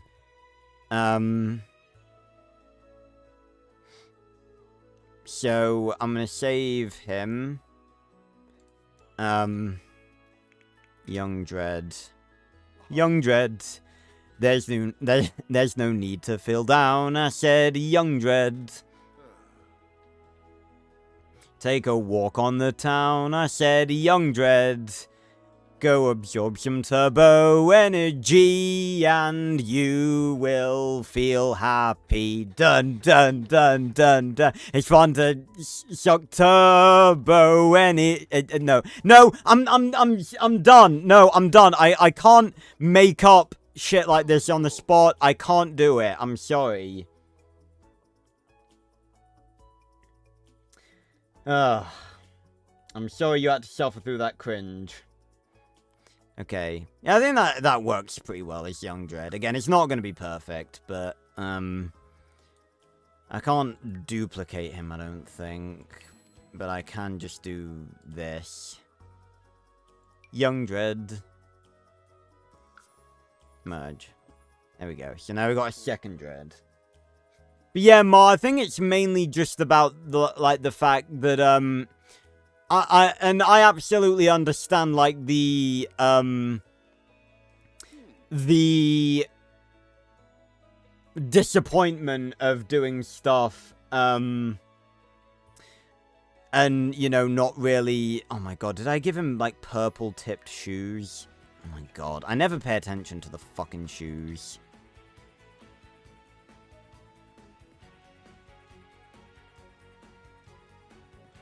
Yes. Oh my god, yeah, I absolutely need to change this. Okay, I'll just apply this one to, formal party.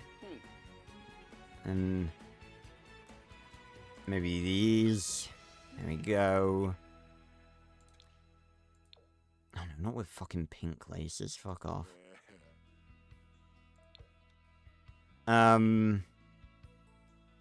We've got the slippers, swimwear, nothing, hot weather. Give him some sandals. I think he'd wear sandals. But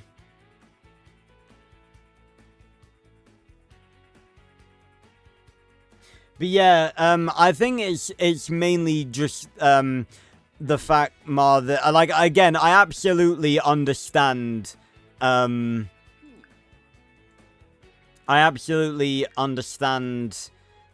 you know, the sort of... Okay, let's get rid of this dread. And get rid of this dread.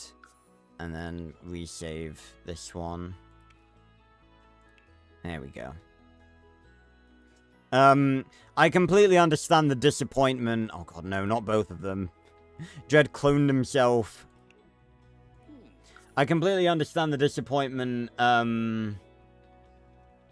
of, like, oh, that's a much better pose, of doing stuff and, you know, not being sort of getting the attention, but,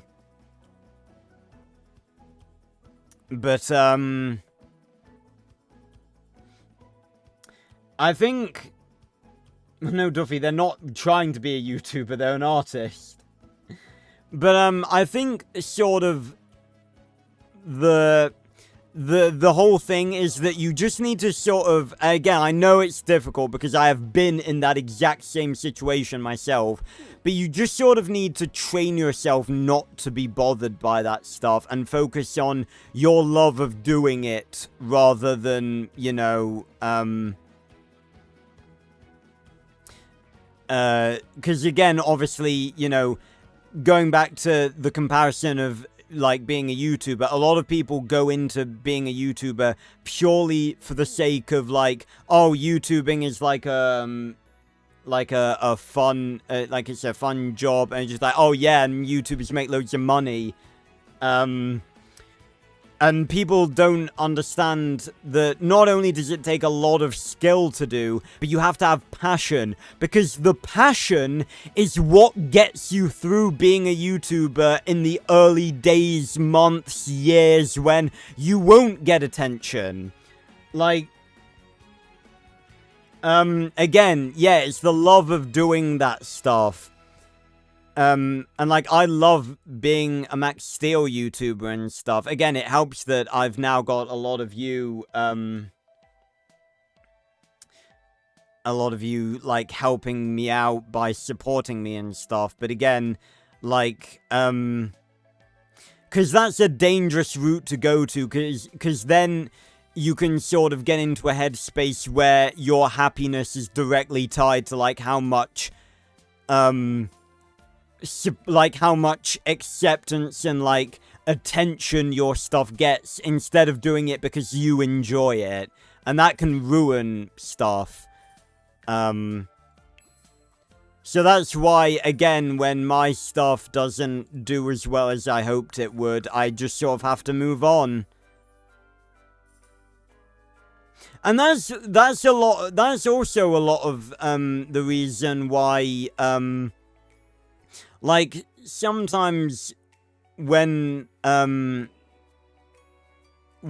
people, like, even my own friends and family are, like, asking me about, like, how my video's doing, I just don't really like talking about it, because it's just, like, it doesn't like, and again, sometimes that's because the videos haven't done as well as I imagined they had done. But sometimes it's like, I don't know, it's like it'll be whatever it'll be, and it's like, you know, just move on to the next one. But right, should we make, let's make oh, I didn't do any. No, I don't want to pick a cause of death. Fucking hell. I didn't modify the voice. Take fucking 7. Okay, let's see if we can create Dred's voice. First of all, walk style. That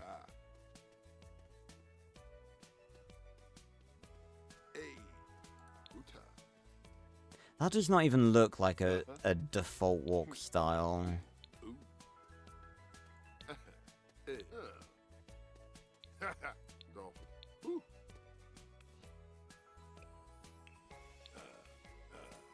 I think I'll just give him the default one. Now, as for his voice, I think this is the right one. We just need to make it more high-pitched.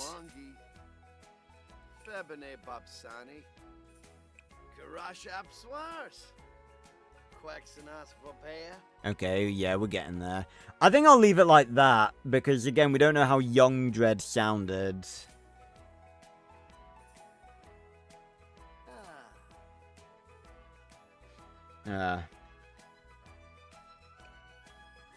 No, it's not red. The color of his suit, like the suit helmet is, it's not even really red. It's more orange, but no, he has brown eyes.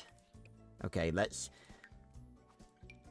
fucking 17 millionth times the charm.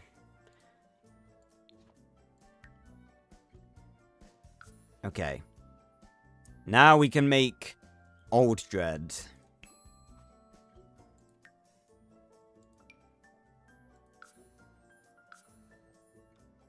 Okay, I think it would be really funny if we gave, Old Dred the creepy walk. Okay, so, there is adult. Oh, Sangulabates! Shanib Doyam, huh? Okay. Yambala Zig. Oh, Lavoy Mabiza. Maybe make him a bit deeper. Yambala Tafloni. Ha! Barner's a torque. Okay, that actually sounds pretty good. Yeah.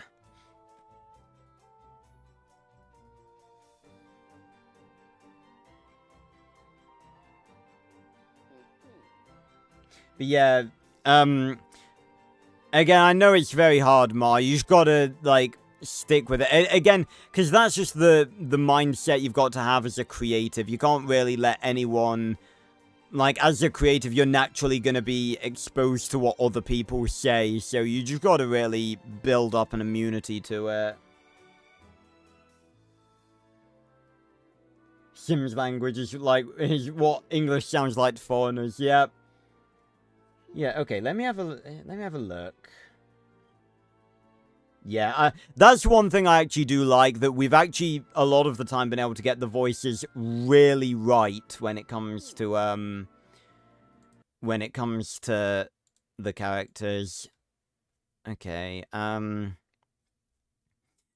together, pot un.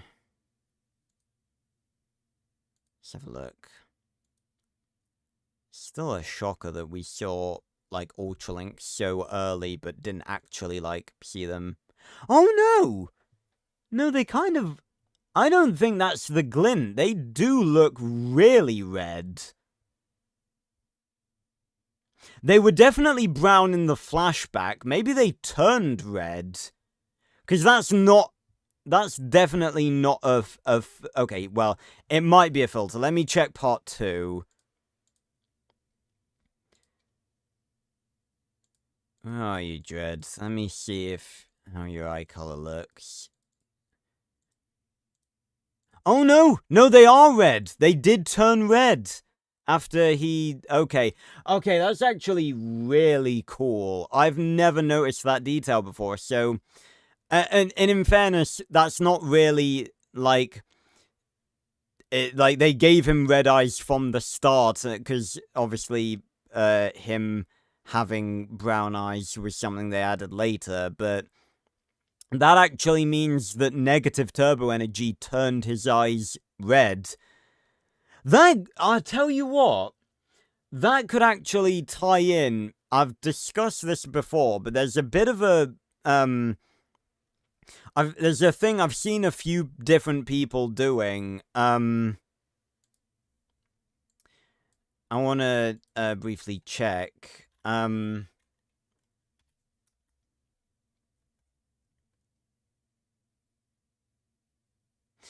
But yeah, there's a thing that that some people do in their art that I've seen here and thereabouts. Just trying to find an example of someone who actually did do it. It need a little revive. Hey! God, that scared the shit out of me. Oh God, that was a tip from Julia, I believe. I'm gonna have a look at that immediately because obviously I can't really read the message while it when it pops up that quickly. Is it gonna make me log in again? No, it is not. Thank you. We got a £4 and 20p tip from Julia Turtle Lover. Shout out for the love of the craft and for the love of Max Steel. Thank you, Julia. That's so very grateful of you. I very much do appreciate that. Thank you very much.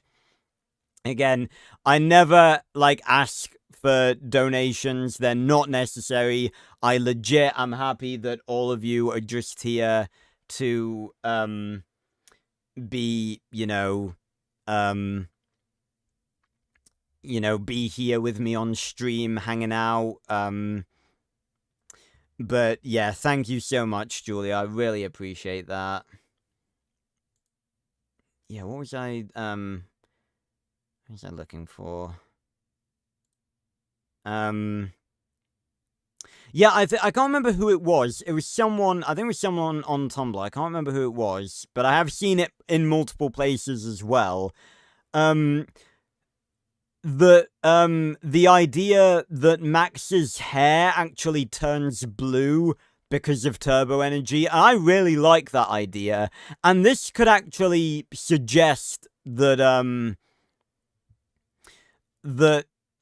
features of you can turn blue due to turbo energy. But yeah, I've just thought about the blue eyes. I've never clicked onto that, but didn't Jim have brown eyes? So isn't... Hold on, I swear he had brown eyes. And I don't think Molly had blue eyes either. Oh no, Jim did have blue eyes, okay. So he got his blue eyes from his father. But it could be that them... Because I'm pretty sure they are quite, fiercely blue. Yeah, they're a lot brighter blue than Jim's was. So you could say okay, that's actually quite cool that, that Dread's eyes actually did turn red because of negative turbo energy. So that actually does, suggest the idea... Okay, how red are they, though? Are they, seriously? Yeah, they're decently red. It's, in between these two. I think I'll go with this one. But yeah, I really like... I really like the blue hair thing. And again, this could actually suggest that there is a precedent for that in the show. Okay, we're making absolutely anorexic. I need to get up an image of unmasked Dread. There we go. Much thinner face. Really sunken cheeks. Very thin like that. Need to add some wrinkles too. He does look a little bit like Nort, you're right. Yeah, I have this just... Oh my god! That was not what I anticipated, what I meant to do. I forgot I had, like, every skin tone in the book. That would have been useful for the fucking eyes. Not skin tones, skin details. No, it's a bit too much. Yeah, I'll go with that.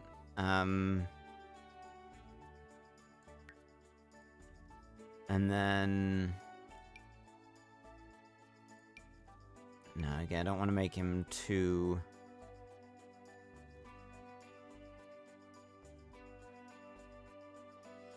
Yeah, I think that's pretty good, I think, for Old Dread. And as for his body, we are going to give him... Sticks out because of the background. His battle suit. Or really as close to it as I can give him, really. I'd say that's pretty good.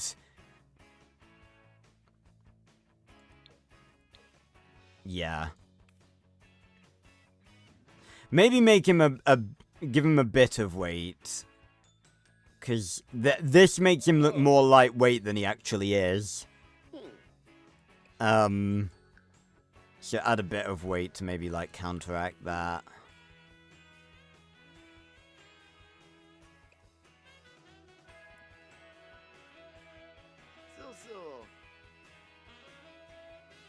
Yeah.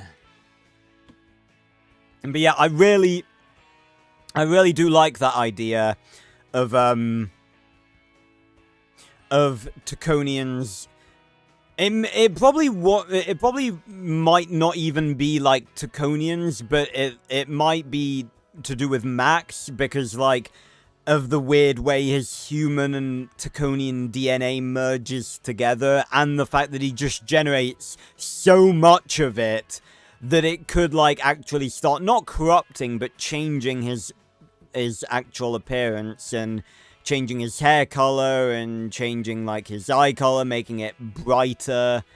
That could be a really cool thing for like a future Max. Like maybe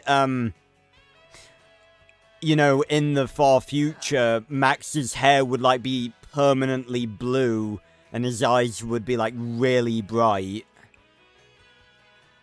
That would be a really cool thing. Again, a Ben 10,000 style episode of Max Steel would have been fucking sick. Yeah. Oh yeah, thanks for mentioning that, Mar. By the way, if anyone hasn't already, go check out the first episode I uploaded of my Dispatch playthrough. I was gonna stream it, but I thought, for one, it could potentially do well on the channel, and for two, I think it's better and easier to do it as a video series due to, like, the sort of limited time, like, the exact time of the episodes in comparison to, like, other stuff I can't just, like, play and play. So it'd be a bit awkward. Plus, I don't really want to rush Dispatch, because, if I streamed it, I'd probably be doing, like, two episodes a week, and there's only 8 episodes, so I'd literally finish it in, like, a month. So, I don't really want to rush it. Well, we can pretty much just apply this to everything, can't we? Because, you know, this is Dredd with the suit. This is how he's always gonna look. I don't really think there's many other details I would add to him. I'm annoyed I can't really make the suit go up to his face because there is some custom content that I do want to add again. I'm going to have to restart.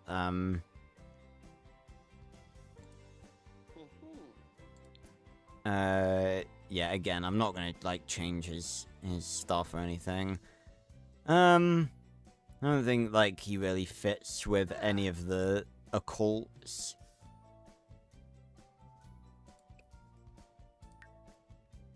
Yeah. But yeah, I'll save... I'll get rid of, Young Dread. And then I'll save him individually. Why has his eyes gone back to normal? There. There we go. It was weird. They weren't showing up in the picture. Old Dread. But yeah, check out, there should be another episode coming tomorrow. Again, these are episodes that I'm able to quickly get out, just like, very quickly. And plus, I think you're going to be seeing a lot of Dispatch and a lot of, either Minecraft Story Mode or The Walking Dead, because obviously I'm going to be working on the Max Steel movie rewatch, and that's going to take a long time to make. So I'm going to be putting out a bunch of shorter videos to keep you guys occupied whilst I work on that. But yeah, I am fucking loving Dispatch. I recorded the whole of the first episode in one, because that's how I record Telltale and Telltale-like games. And yeah, I'm fucking in love with it. I'm so hyped to play more of it. And if I was immortal, I'd probably write a Max Steel crossover for it, but I'm not. So Turbified's gonna keep me busy. Okay, so this is Old Dread. Now I'm gonna quickly zoom out. And quickly shove this little thing I downloaded here. It's not perfect, and it looks more like something Toxon would wear, but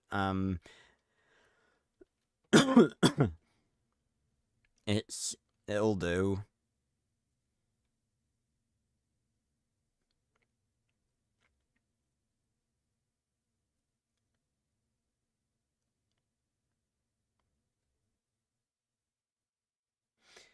Yeah, I guess, and in fairness, I guess it would be, I guess it would be a little, I've more made the joke more because, again, I've said before, like, immortality would be a blessing for me, and I say that with 100% confidence, because I would love to write continuations for every obscure franchise I've ever covered, and I do not have the time in my life to put the effort in that would require the time and effort that would be required to do that.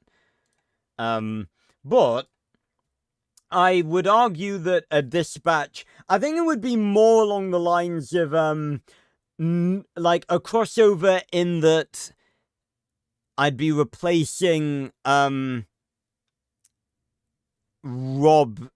and Mecha Man with Max. So less of a crossover, more of a alternate universe, which would be, you know, pretty easy to do, because, you know, all of the events are sort of laid out for me to just subtly tweak, whereas with Turbified, obviously, you know, I'm sort of having to plan out the whole thing.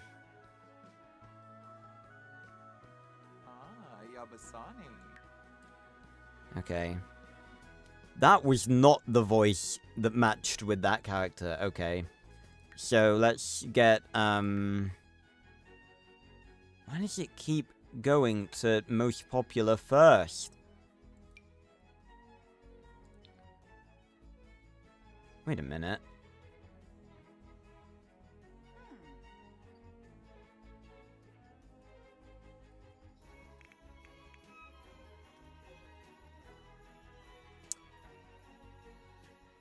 Why?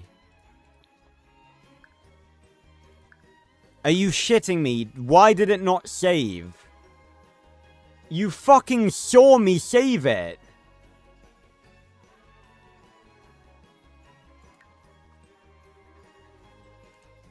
You fucking watched me save it. I legitimately do not ask for anything. I ask that this game works. That is literally all I ask, ever. Right, fortunately...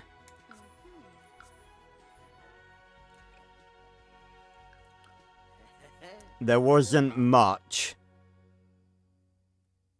That is so fucking irritating. Again, I legit do not ask for fucking anything. I ask that the game work normally as it should. And that's it.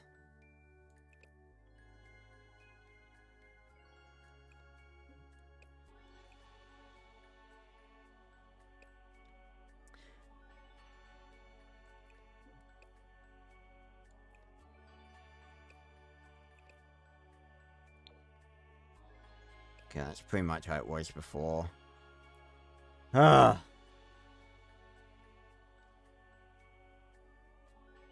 Okay. Am I missing anything? I don't think so. Have I applied this to every... No, I haven't.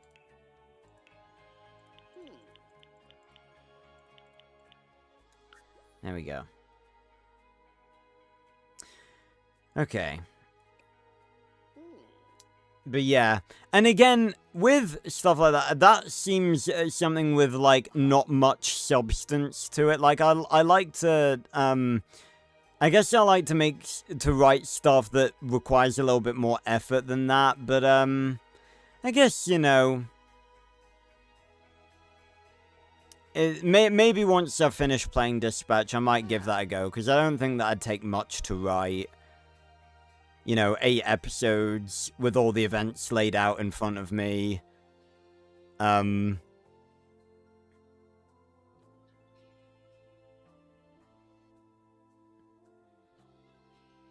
I've seen a lot to do with Crimson Desert. I got confused originally because I thought it was, I was getting confused with, what was it, Black Desert or whatever? Like, that, I think that's like a massive, like, Black Desert Online. Yeah, I was getting confused with that. Bloody naming stuff after colors and deserts. Just like... But, yeah, I've seen a lot of that. Apparently it, like, came out of early access or something, recently.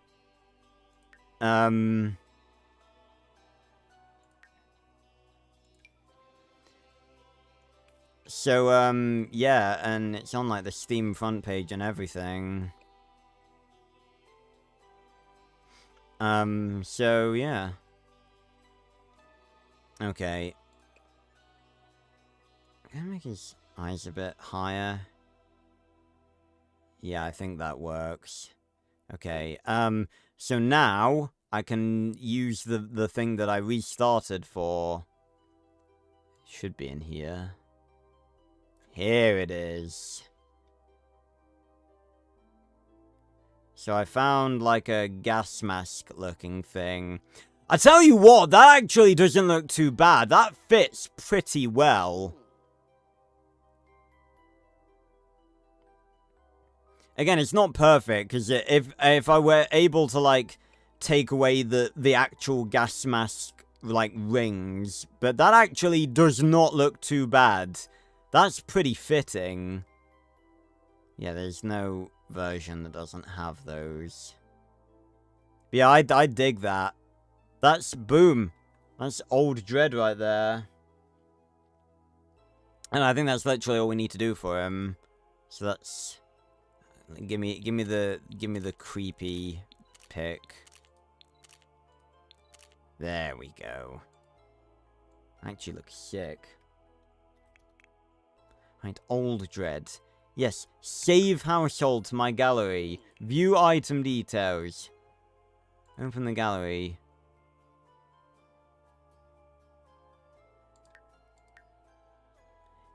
Yeah, it said it saved it, and yet I don't see it. Wait a minute. I think I might, maybe, yeah, no fucking wonder. It's because it didn't have that on by default. So fucking stupid. Okay, let me just see, like, is this... Yeah, I'll stick with the one I've got. No, I'll keep that one just in case, though. Okay, yes, because I didn't include custom content. Son of a bitch.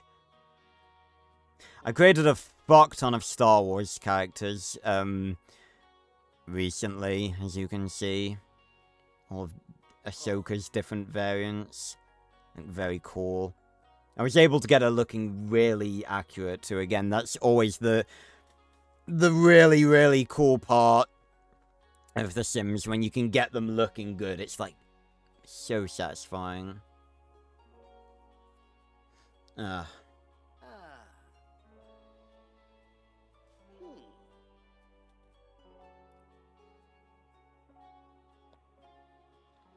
yeah. I guess you're not wrong in that respect, Ma. Alright, so that's Old Dread.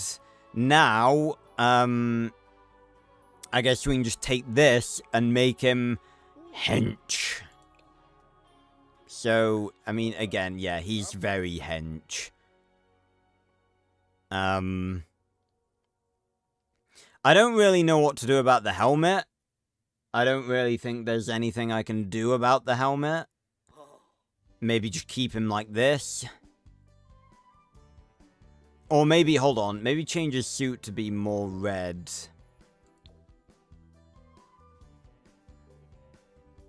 I don't know, it just sort of doesn't, like... You know, this is the color of his suit, the accents are red. I kind of wish you could change, like, the glow as well as the main color. Yeah, I don't really know what I can do about the helmet. I don't think there's, like... I give him Kylo Ren's helmet. But it's like, that's just, you know... That's just very clearly Kylo Ren's helmet. Darth Vader's helmet. Again, it's just Darth Vader's helmet. There's no, like...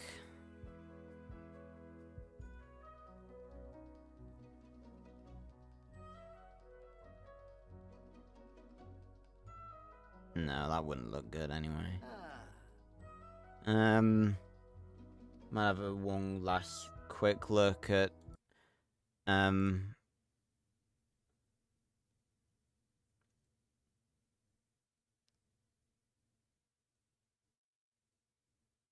see if there's any, like, other helmets or anything online. But yeah, it would be really good if someone made some, like, custom Max Steel content for The Sims 4.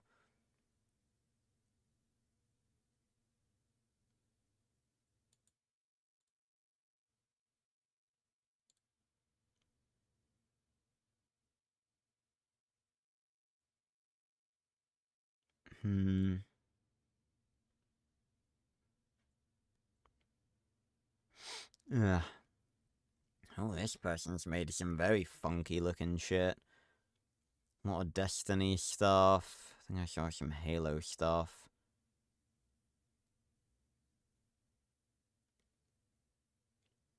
Just trying to see if there's anything even remotely, like, similar. I'm just typing, like, Sims 4 sci-fi helmet. There's not really much.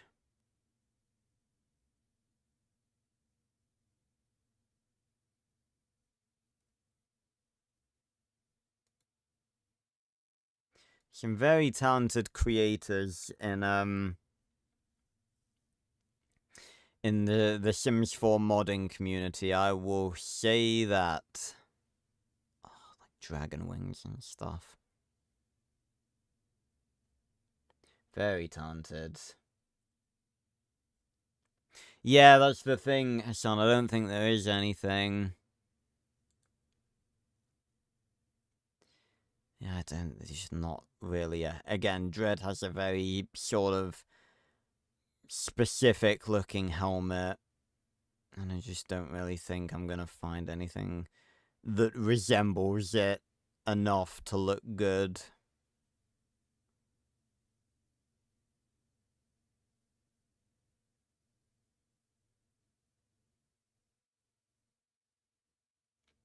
I don't know what I thought. I think it's just because I saw an outfit that looked a lot like Liana's from Lost Solar Side, and I didn't really mention it in the finale, but I guess I was wrong about Liana. She didn't end up betraying us.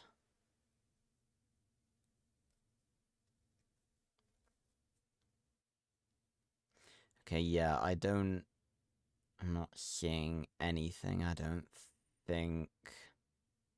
I mean, the thing is, right, I guarantee you there is probably something out there on the internet in The Sims 4, ugh, in the Sims 4 marketplace or archive or anything, just somewhere online that would be a pretty good fit. But the problem is, all the places where this sort of shit is held and advertised, number one, the search features are fucking ridiculous and stupid. And number two, even when they're not, people just name them dumb shit. Hold on, I've got an idea. What if I just make, like, his skin, like, dark enough to match his suit? So then it's like, he's just wearing the suit. That's, like, about as dark as I can make it. And then I can modify his hair. Maybe to resemble the head of the suit a bit more.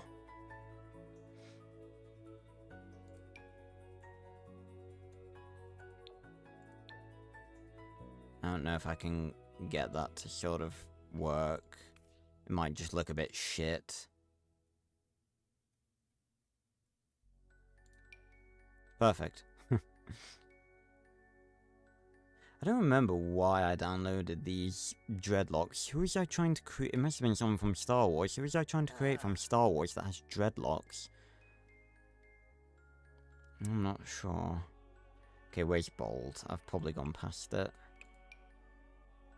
Yeah, I think we're just gonna go bold.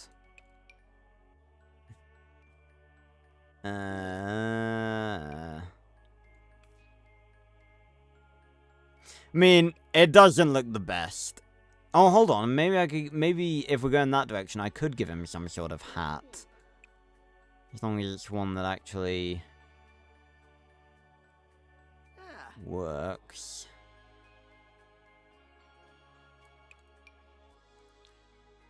As if they don't have that in black. No, I'm not giving him a turban. That just looks not right. I think turbans are actually quite stylish. I think they look very cool. What about this?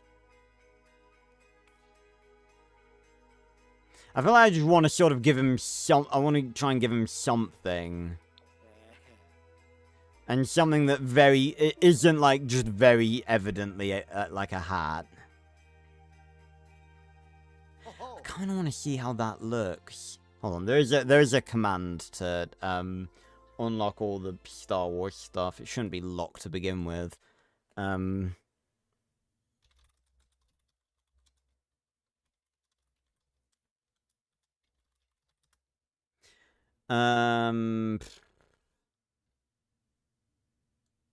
it's this one.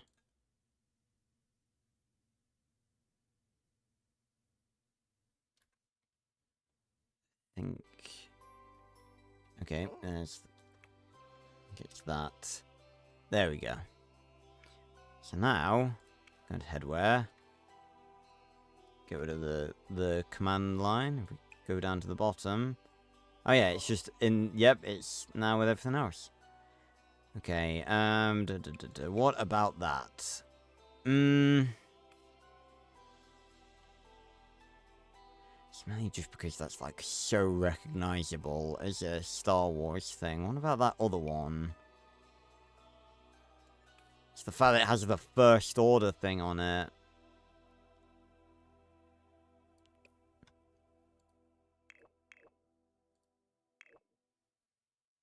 Hmm.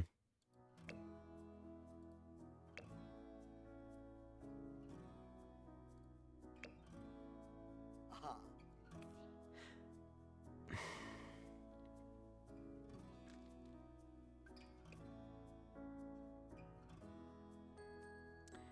I think that's pretty much as close as we're gonna get.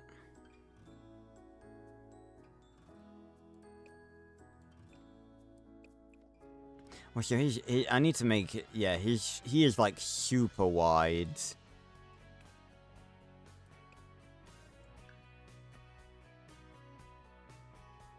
There we go. Yeah. Okay. Well, it's taken me 2.5 hours, but I think that's all 3 of the dreads done. Hey, give me a better pose, dread. Come on. There we go. It pains me that this is as far as, like, as good as I can get, but, you know. And we're gonna call this Prime Dread. Ah. There we go. Okay.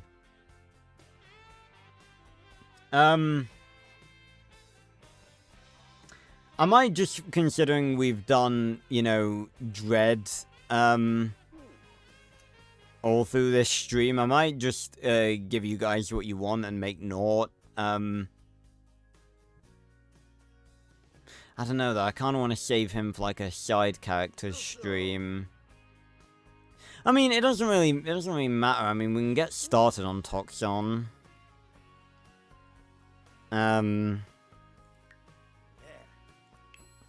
And then carry on with him and Extroyer next time.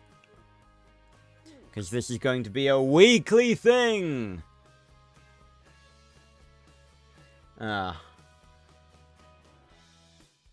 Okay. Let's make a start on Xander. Wow, okay. It's not usual that, when you swap a character from male to female, they look so similar. Okay. Now I need to get up a picture of Xander.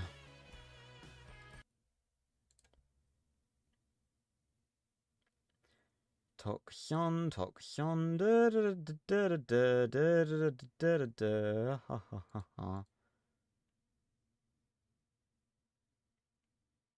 Just skip past the horrible Team Turbo iteration of Toxon that we're just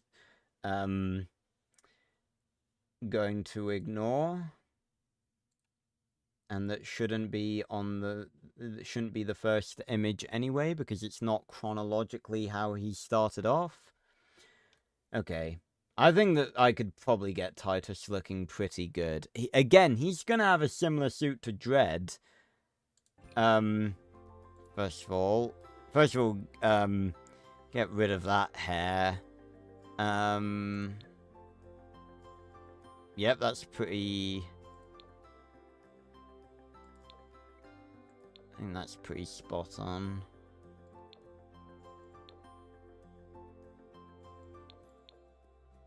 He's like really pale.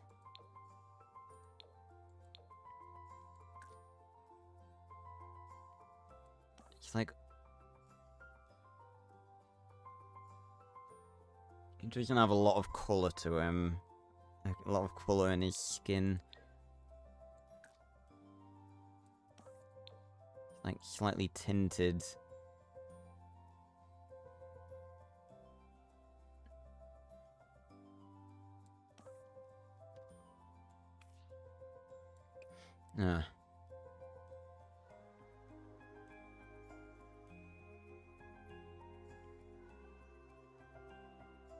Is chat like, hold on.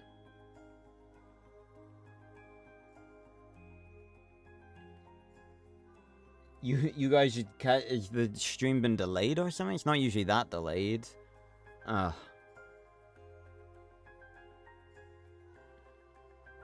But yeah, for Toxion, again, we're doing Xander first, but, Toxion, we're gonna have to wing it a little bit. Although I think making Toxion, like, because I know I'm obviously not gonna be able to get him exact, I'm gonna have a little bit of fun with him and just make a sort of alternate design for him, I guess.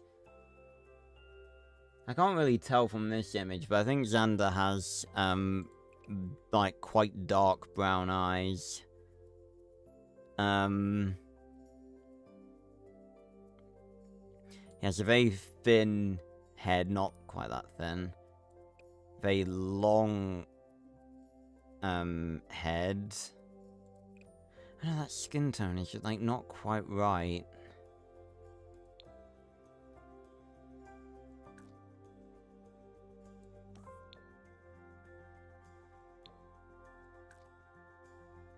I think that's a bit better.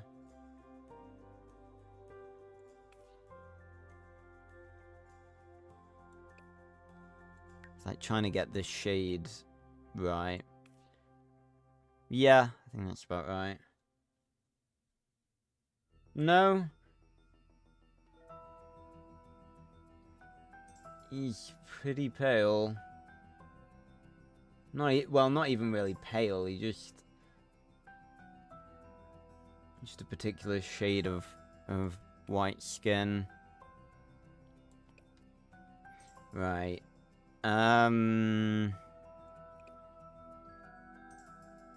Again with the lips, I'm gonna dread this because none of them look normal.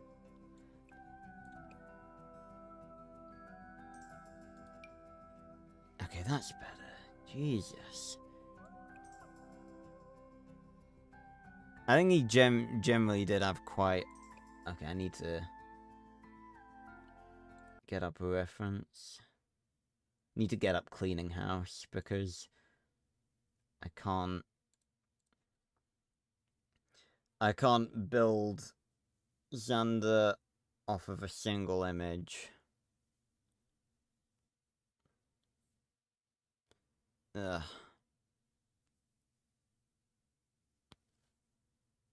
Much better. Okay, Cleaning House.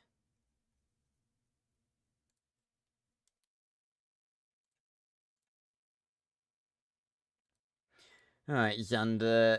There you are. Oh, his eyes aren't actually that dark.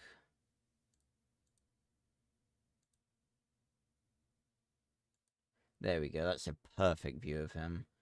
Okay, it's very... He looks like someone right now, and I need to take a screenshot of that, because it reminds me of someone, like, really similar in the way they look, and I can't figure out who it is, and I'm gonna have to take a screenshot and figure that out later. Okay, yeah, that's pretty good. And he is so skinny. His, like, face has, like, no muscle to it at all.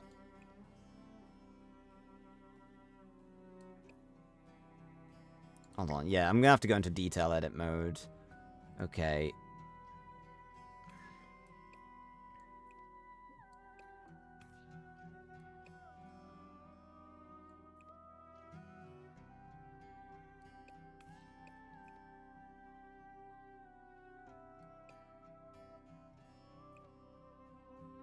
It's a very flat chin.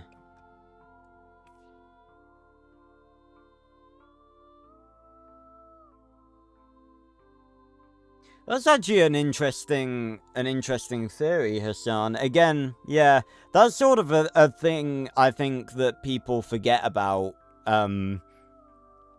Toxon, mainly because it was only mentioned in one of his more, like, less exciting episodes, although it was pretty early in his, like, career, I guess, as a villain on Max Steel.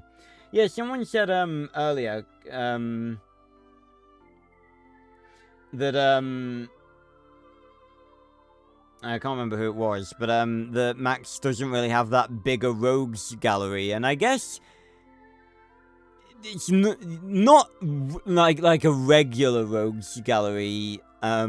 He has a few one-off villains, obviously, but it's like, I don't know, I mean, I feel like he's got a few. Like, if you think about Batman, like, who does Batman have? Like, just as a regular example, like, the Joker, Riddler, Bane,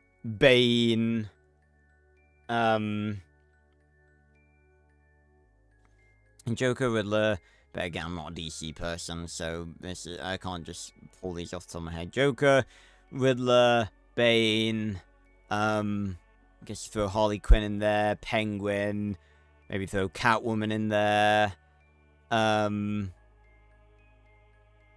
Isn't Killer Croc Poison Ivy? That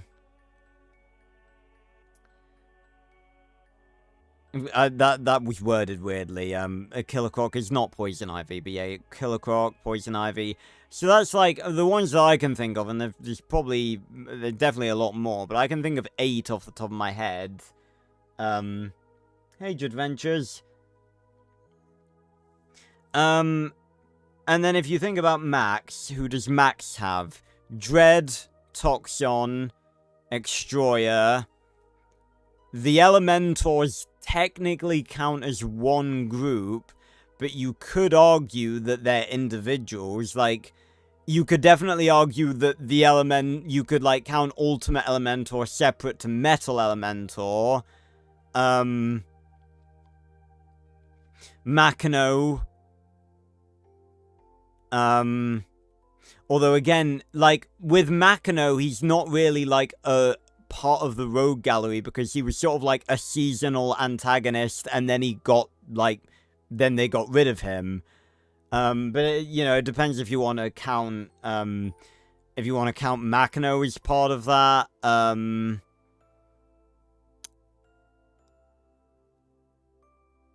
You could, again, it's like whether you want to put Morphos on there. Again, he sort of got taken care of by the end of Maximum Morphos.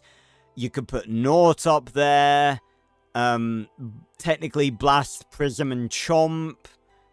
But again, it's like, do you throw them in with just, like, the Ultralinks? Like, it's not, when you see, like, the Elementors are usually all together. And the Ultralinks, they're usually all together. So it's like, do they count as separate, entries in the Rogue Gallery?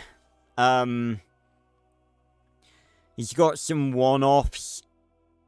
You know, Colonel Castle, Murakami. I guess you could put Rhinoc up there, but he's less of a villain for Max and more of a villain for Vengarn, who Max just sort of has to go up against because he's here for Vengarn.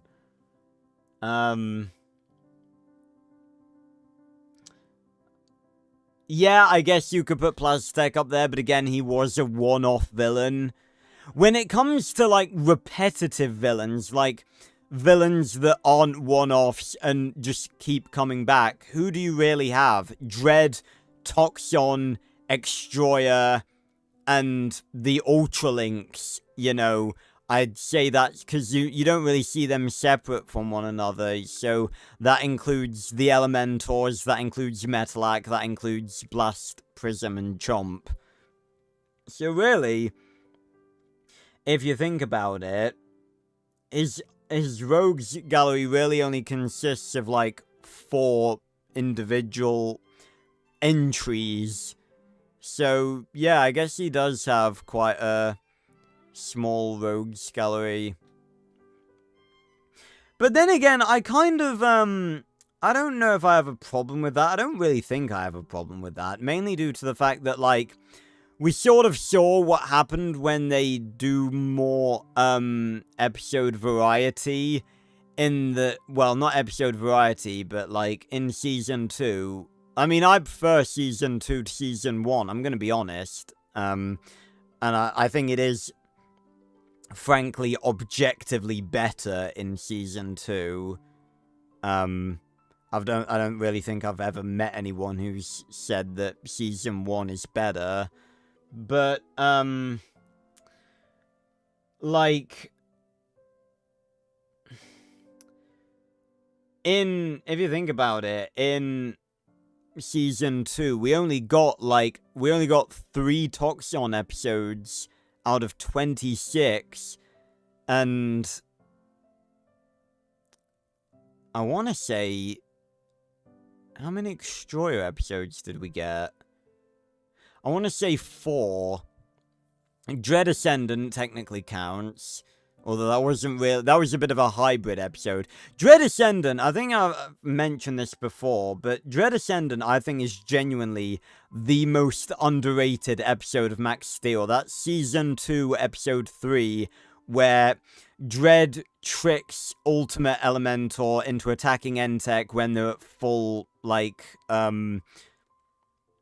when they're at full alert and upgrading the mainframe, and it's got, like, Elementor and Dread and Extroyer in it. That episode was sick.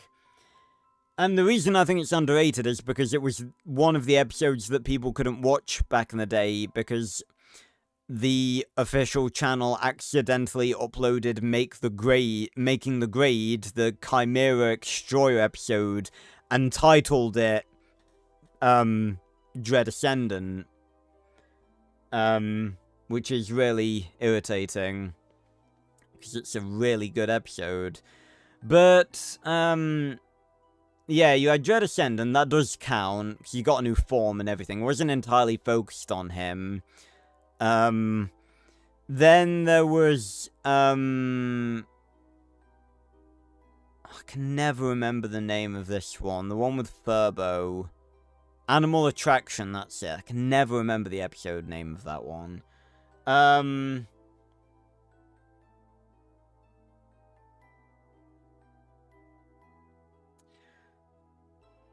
Then, what else?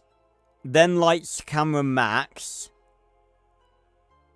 Then Me, Myself, and Extroyer, I think. So yeah, only 4.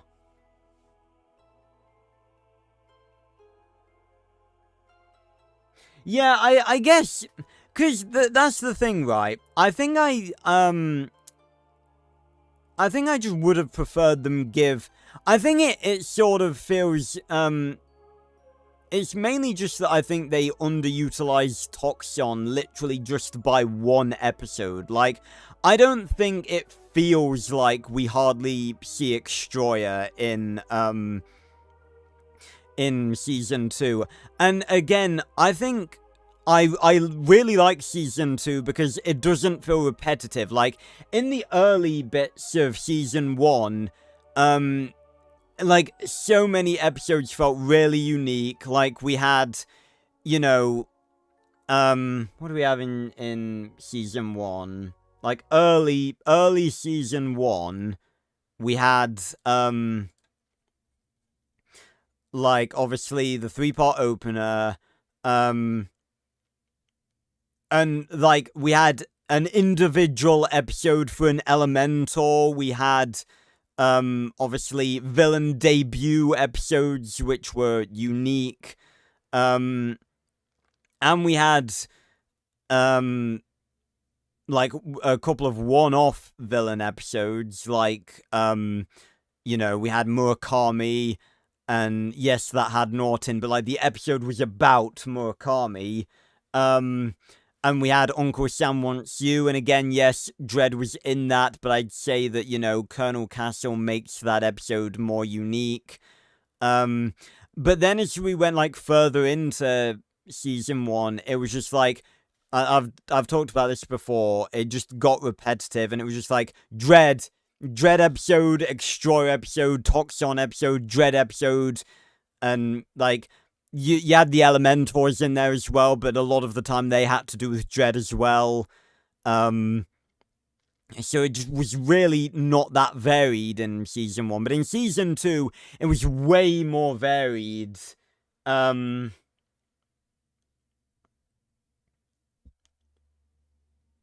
don't know about that, Hassan. I think that's a bit harsh, but like, because the episodes were still good. It was just because they were so like in such a repetitive cycle. Like we didn't have any more unique episodes. Yeah, Lights Camera Max is a really good episode. I didn't really realize how good that episode was up until recently. It is such a good episode. And not to mention, it's just a really fun one too.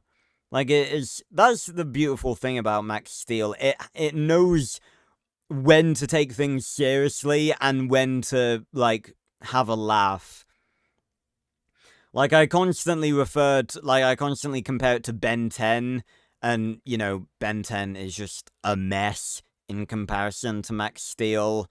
Like inconsistent power, inconsistent writing, people like writers being disrespectful to one another, and like in comparison to that, like Max Steel, like it knows when to take itself seriously and it knows when to have a laugh. And yeah.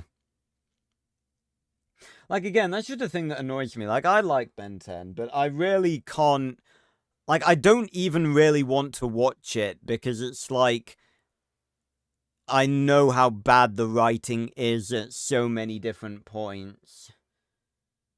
And it just sort of annoys me, like, just a bit of a peeve. I'm not, like, really bothered by it, but I just dislike the fact that Ben 10 is just, like, so worshipped, where it's like, if you actually watch the show so often, it's just like, yeah, this is, like, this is, like, genuinely terrible writing. Like, they can't even, like, even between... I mean, and Max Steel has a bunch of different writers as well. And yes, Ben 10 was pressured by, like, Cartoon Network executives and stuff. But even before that, like, even in the original classic series and the first 2 series of Alien Force, like, the writing was still a bit all over the place. Alien Force seasons 1 and 2 was pretty good at it. But, like, classic Ben 10 was, like, the writing was just everywhere. And it's like, I'm not gonna hear, I'm not gonna hear anyone be like, oh, but yet it's a kid's show. And it's just like, yeah, that doesn't mean that it can't have good writing. Like, being a kid's show doesn't stop it from having good writing, because there are so many kids shows that have such good writing. Like the original Teen Titans, Stormhawks, I'm pretty sure had great writing. I'm a little bit less experienced in that field. But yeah, Max Steel typically has pretty damn decent writing. And if you just compare all of them to Ben 10, it's just like, the writing is just like, it doesn't even, make you not even want to watch the show, because like, nothing ever is consistent, or... like, they never treat the show, like, seriously anymore, and it's just not as good. But yeah, like, with Makino Strikes, as one of the more serious episodes of Max Steel, that 2-parter, like, you really feel, you know, the seriousness of the situation and everything. Again, I think, obviously, Max Steel never went really, really dark. I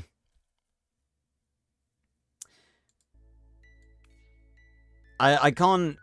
What would you say is the darkest episode of Max Steel? Like, the darkest moment.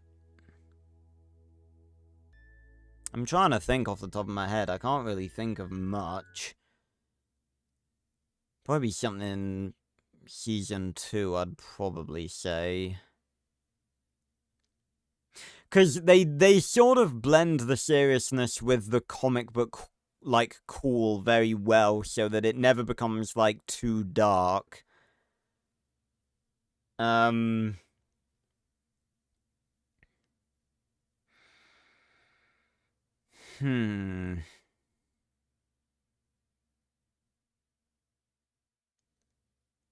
sort of feel like Uncle Sam Wants You was a little bit dark, mainly because, like, that dealt with some sort of emotional bandwidth between Forge and Max, and then when Castle betrayed Max, like, Max was like, he trusted Castle, and then he was just, like, completely on his own, surrounded by Dread and Earth Elementor and Castle, like, all of his enemies, and he was just, like, completely alone. I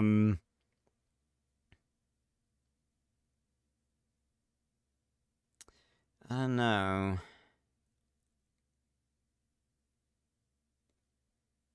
I think, like, maybe some of the reveals were a bit, like, it was not really dark, but it's more serious, like, them learning about the Ultralinks, them learning that Jim was the other Max Steel, them learning that Jim was Taconian.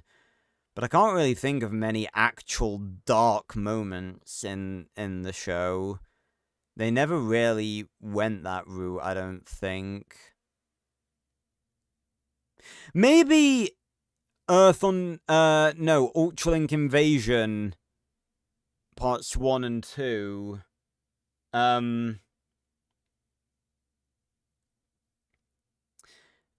With Vengarn having stolen Steel, and, like, Max fighting Vengarn, and him being, like, really sort of angry that Vengarn is, like, not accepting Steel as a good guy.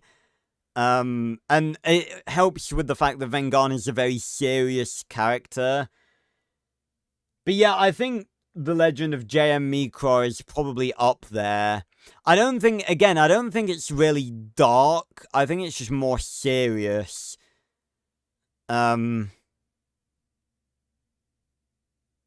honestly think that Makino Strikes Part 1 might actually be a contender for the darkest episode, because think about that. In that, you have Forge being ultralinked, so already, like, one of our greatest friends has been turned into a villain. You have, like, him taunting Molly about the fact that Makino is with Max and that he's, like, gonna kill him.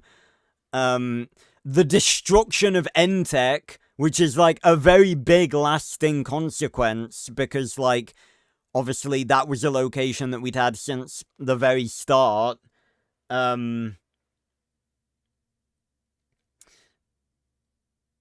So, and then you have, like, the fake-out death of Max's mother actually dying, so, you know.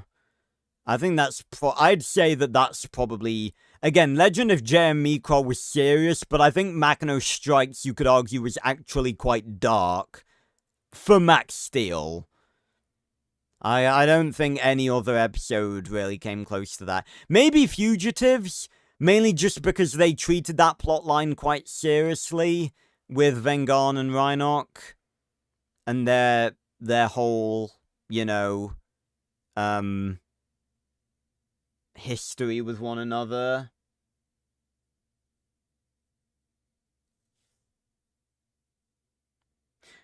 Oh, hey, Lesquez. Well, from what we know, they didn't really have a name, like a superhero name, and it was just Jim's name, J.M. Micro, like, that's what Vengarn calls him. And that was the name that was sort of known throughout the universe, so I don't think they had a name. It would have been cool, if they were... Well, I don't know if it would have been cool, but, like... He is called Jim Steele on his model sheet, but that's not a name that was ever in the show or in canon. So, yeah, it was literally just JM Micro. Wrath of Makino, yeah, I guess you could say Wrath of Makino. With Max getting possessed, yeah. And you could also, I think everything to do with Morphos, you could argue, is a little bit, maybe not dark, but a bit creepy. I think creepy more than dark, just because of, like, everything to do with him and his voice and how he acts and everything like that. They give it a quite creepy Frankenstein vibe.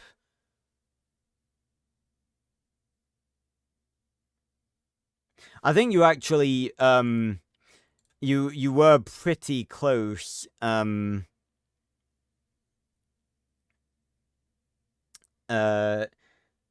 Julia. Yeah, it's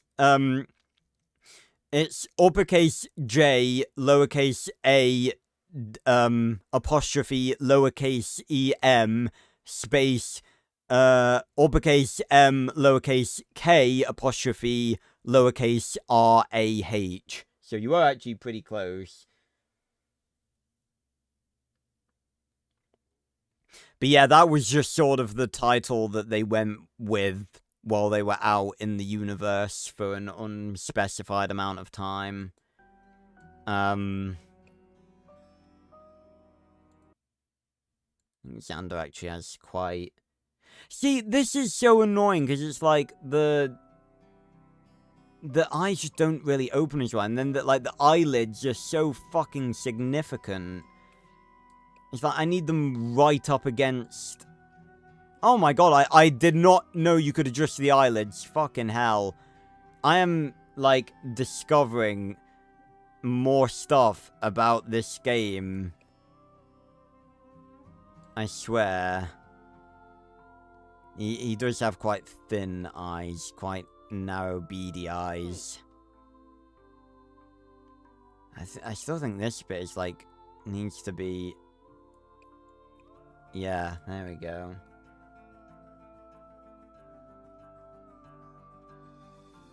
I don't really have any changes to be made with Nova Mode yet, apart from, apart from the obvious, don't have Max's helmet be off with the mode. It makes no sense. Like, it's not even tinted glass. You can see very clearly that it's Max in there. It's not even hard to see.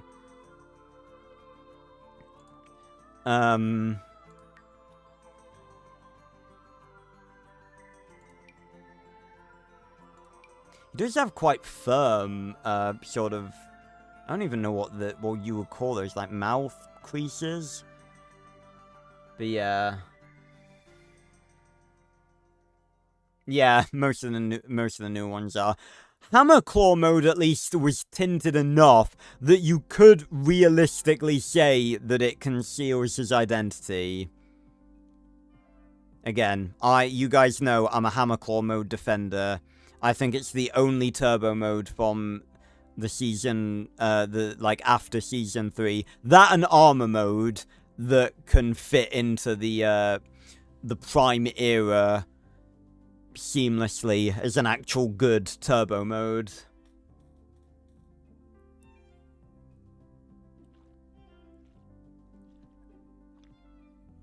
Yeah.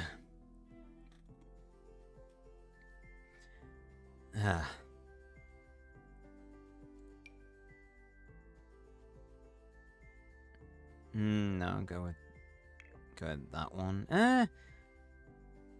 Again, no, actually, they are quite... No, that makes him look too old. Okay, his hair's not going to be easy to do, I don't think.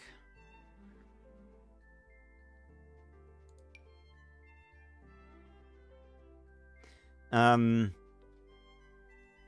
yeah, obviously I've been posting updates in the Discord on the word count anyway. This makes him look like someone as well, and I don't know who it... Fuck. I don't know who it is. I'm gonna take a screenshot so I can have a look later.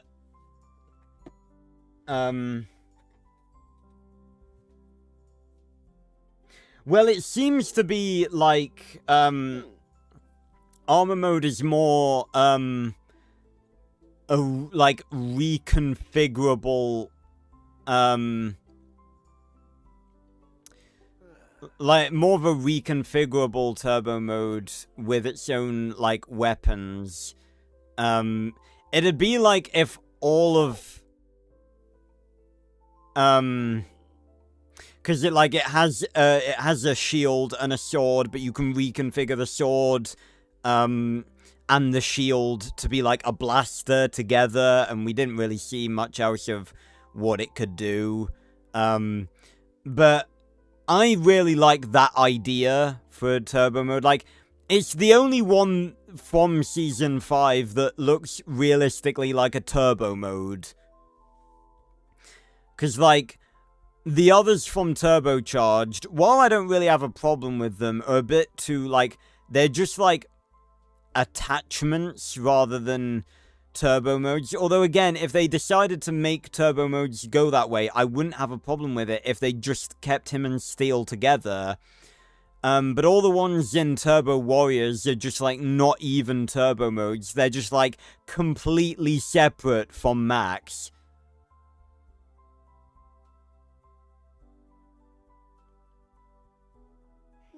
No, it's not confirmed, Hassan.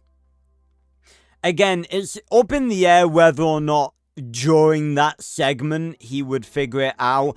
I was actually watching Got Turbo Star the other day, and I realized, again, this is definitely something that they just sort of didn't, that's actually pretty good for him, something that they didn't really catch, because I think it's pretty safe to say that Dredd does not know that Max is Max Steel. You could argue that maybe by the end of Maximum Morphos he does know, but there's no confirming quote of that. There's no moment where he realizes that he was right, like all those episodes ago in Secret Identity Crisis. There's no moment where we know for certain that we get the confirmation for certain that Dredd knows that Max is Max Steel. But I realized that in Got Turbo Star, Max actually refers to Forge as Uncle Ferris in front of Dredd and Nort, which is something that I cannot believe they overlooked. So Dredd just fucking decided to ignore that, apparently. But yeah, I don't, obviously, I'm still hard at work working on Turbified. I'm posting updates every now and then on the word count and stuff. It is very nearly done, the first chapter. I want to get it out this month, I think.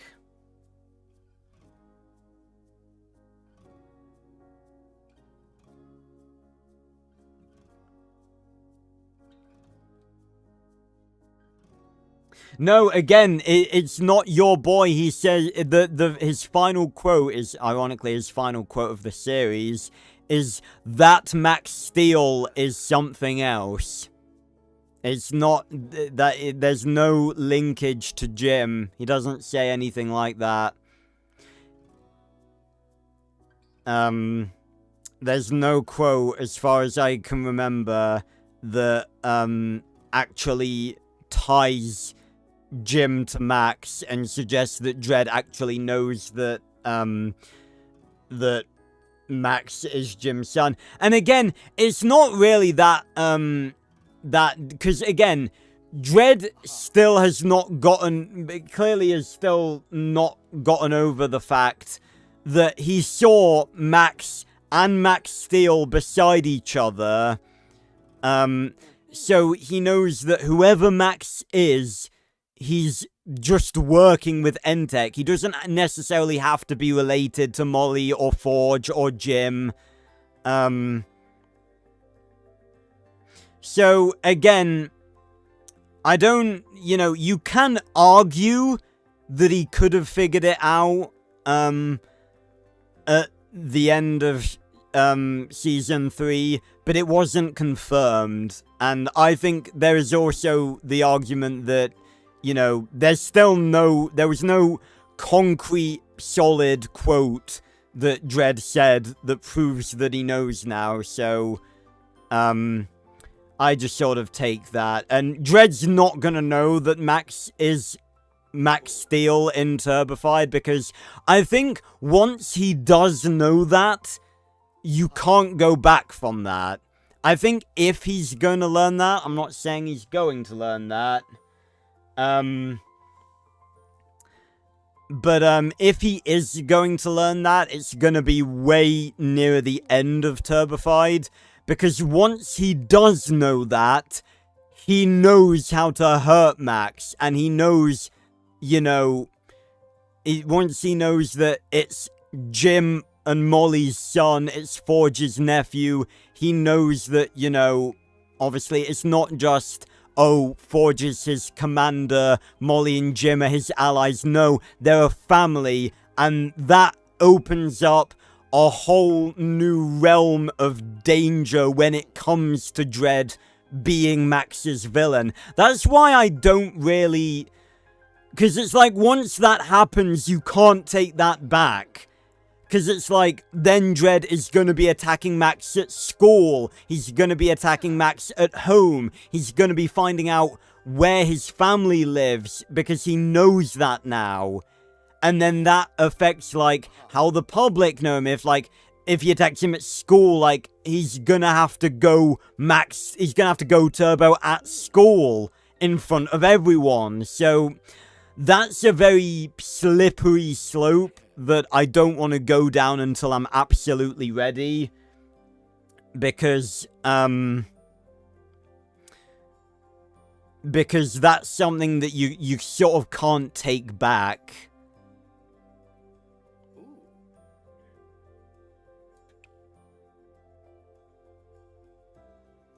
Yeah, pull the Donkey Kong thing.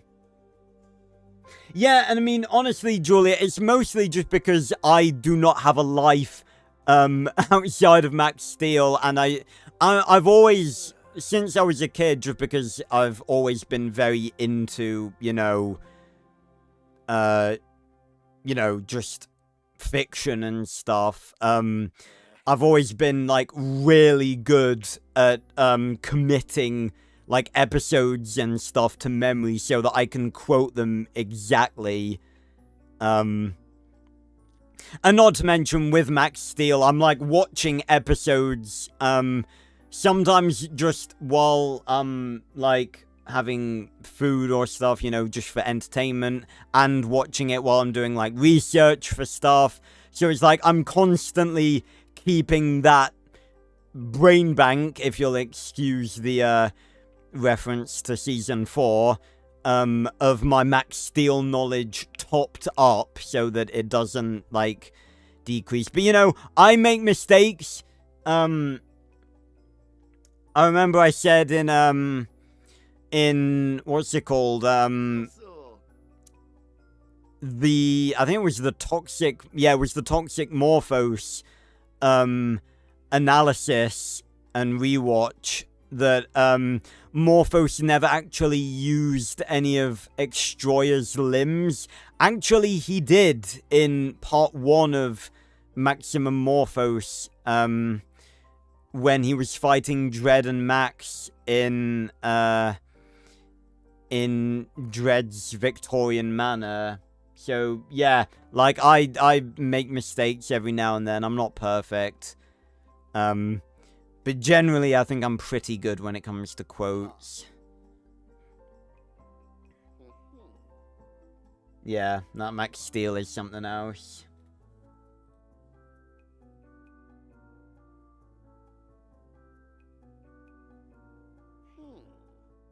Yeah, okay. Okay, that's a little bit different, Adventures, because, first of all, I made the blaster quote many years ago when I wasn't as in tune with Max Steel as I am now. That is probably my most notorious mistake. Dredd does not use his blaster only once. Also, I'm pretty sure I said I'm pretty sure he only uses it once. I don't think I actually said he only uses it once. So you could argue that I don't know what I'm talking about anyway. But yeah, the water elemental thing, having a tail, that was, yeah, a little bit embarrassing. Although, in fairness, I was mainly basing that off of the fact that earth, fire, and air don't have tails, and we very rarely see water elemental in his base form. And the Season 2 flight mode, I'd argue, that's, like... I'd argue that's not that unfair to say anyway, because it's more that he actually does have 3 wings in the Season 2 one. It's just that the back one actually splits into 2. So he has 4, technically he has both 4 and 3. Plus, in most shots you see him from the front, it does look like he has 3. Like, you have to really... actually properly look at the details of the fins to see that it's 1 split in 2. Whereas with the Season 1 design, it is like 2, very clearly 2 on each side.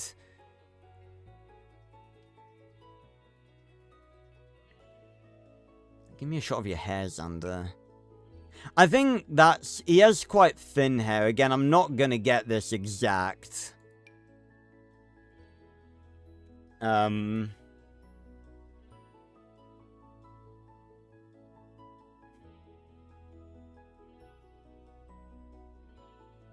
Yeah, I mean, I'm okay with these streams going over a bit.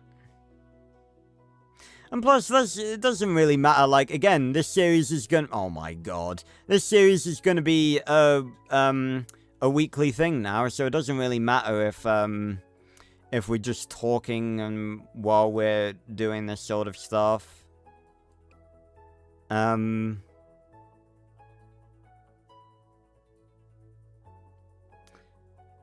But, you know what? I'd actually argue that this hair actually fits him quite well, which annoys me because,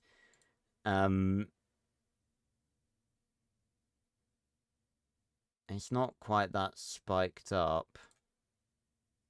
But it is decently so. It is actually decently spiked up. I think I might have to go with this, you know. If I make it more of that color.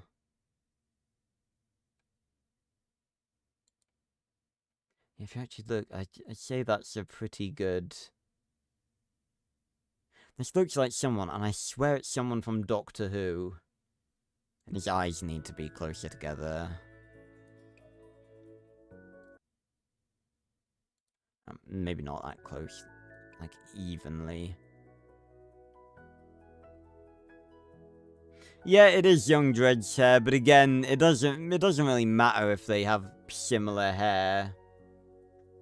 If you actually look at Xander and Dredd, they actually do have pretty similar hairstyles.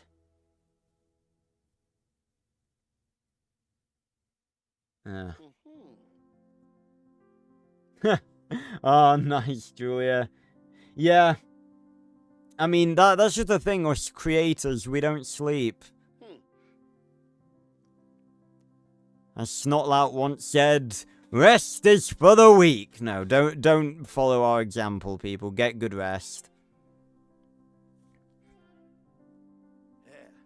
Yeah, and that... I tell you what, I'm so jealous of artists, because... you guys can, well, at least, like, when I've tried doing art, because I have tried my hand at doing art a few times, art is one of those things that, you can do whilst watching, or, like watching something with, like, actual dialogue and stuff, But, like, I'm really annoyed because all the stuff that I do, be it, you know, editing and writing, you can't do, unless it's editing, like, where you actually, like, don't have to concentrate that much. It depends what type of editing. But typically, like, typical editing and writing, you know, I can't put something on in the background whilst I'm writing because I need to think about what words I'm typing, and I can't think about what words I'm typing if I hear other people's words on whatever I'm watching on my other monitor. So it's really irritating. I want to, like, split my brain in half so it's like one half of it can enjoy and, you know, just enjoy what I'm watching in the background, and the other half can focus on what I'm actually typing.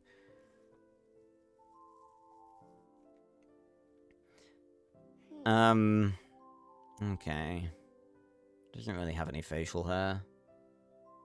Do we know how old Toxion's meant to be? Do we have an age for him? 33.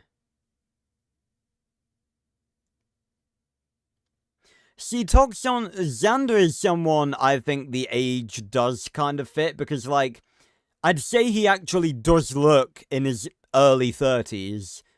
Because he does look decently young. His eyes need to be a bit lower, I think. Better. He is someone that would absolutely have a creepy walk. Where's Fishy? And he does have, like, a little eye thing, but I can't really replicate that. I still don't think his face is, like, bony enough. Like, I legit can't make him any more fucking anorexic than this. Like, if you look at Xander in the show, he basically has no flesh on his head.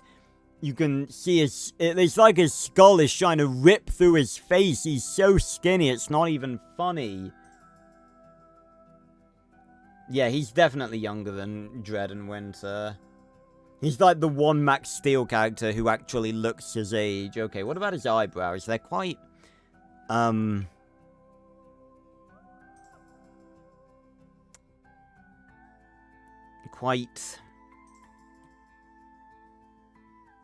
I was going to use the word fravolent, but I don't think that's a word. What's the word I'm looking for? I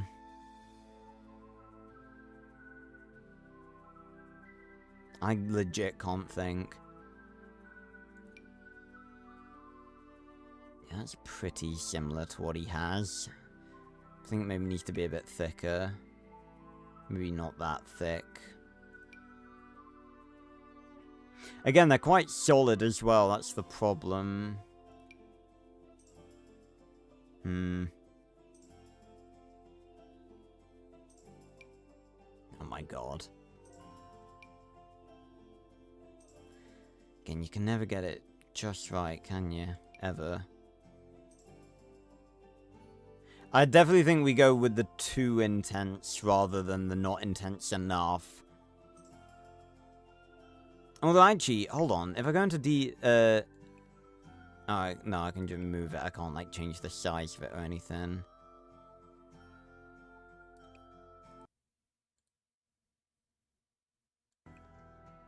I can curve it, too. I think that just makes him look a bit too goofy, though.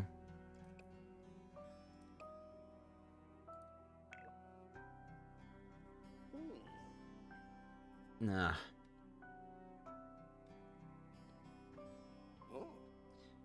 Okay, again, he doesn't really have any other alternate outfits. Again, I feel like they could have done, maybe not with Winter, because he literally was just a random mercenary. That's the cool thing about Winter, like, he wasn't really super connected to anyone Like, you know, Dredd was an Entech founder, Toxon used to work at Entech, but Winter was literally just a random mercenary that Dredd happened to hire. He could have hired anyone, but Winter was literally just a random dude.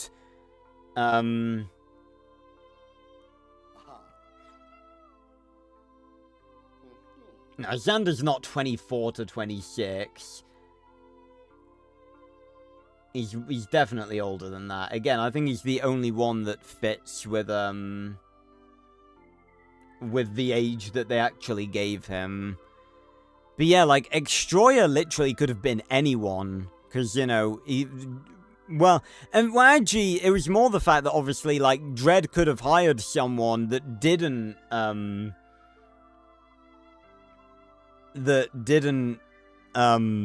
betray him. Yeah, that's what it said on the official website, Hassan. Again, it's not necessarily to be taken as canon. 33 is young. If you look up people who are in their early 30s, they're not old. 33 is not old. Oh. But, yeah, again, you don't necessarily... Again, if it doesn't fit, you don't have to take it as canon. Like, I definitely believe that Xander is 33, because I think he looks 33. Troy's 26? Does it really say that? 26? Suppose it depends on, like...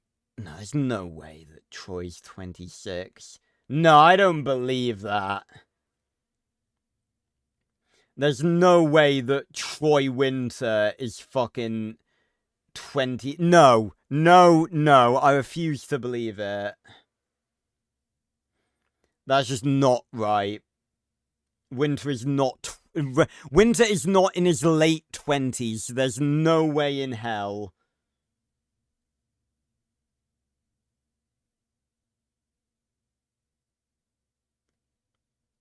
Yeah, we discussed this earlier, that, like, Dredd is absolute... Because Dredd was supposed to be 18 when he founded Entech, so that makes him 22 in the Turbo Star flashback, and that's just not right.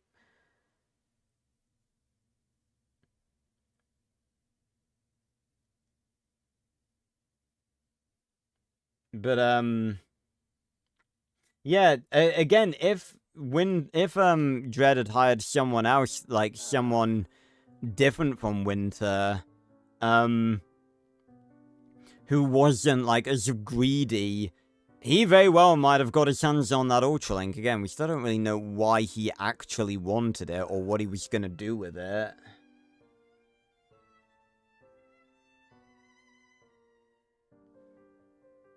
Yeah, there's no way that, that Troy is 26. Troy is not 2 years... Again, I'm 24 in May, and that's actually quite... I just felt a large bubble of dread just build in my stomach. But,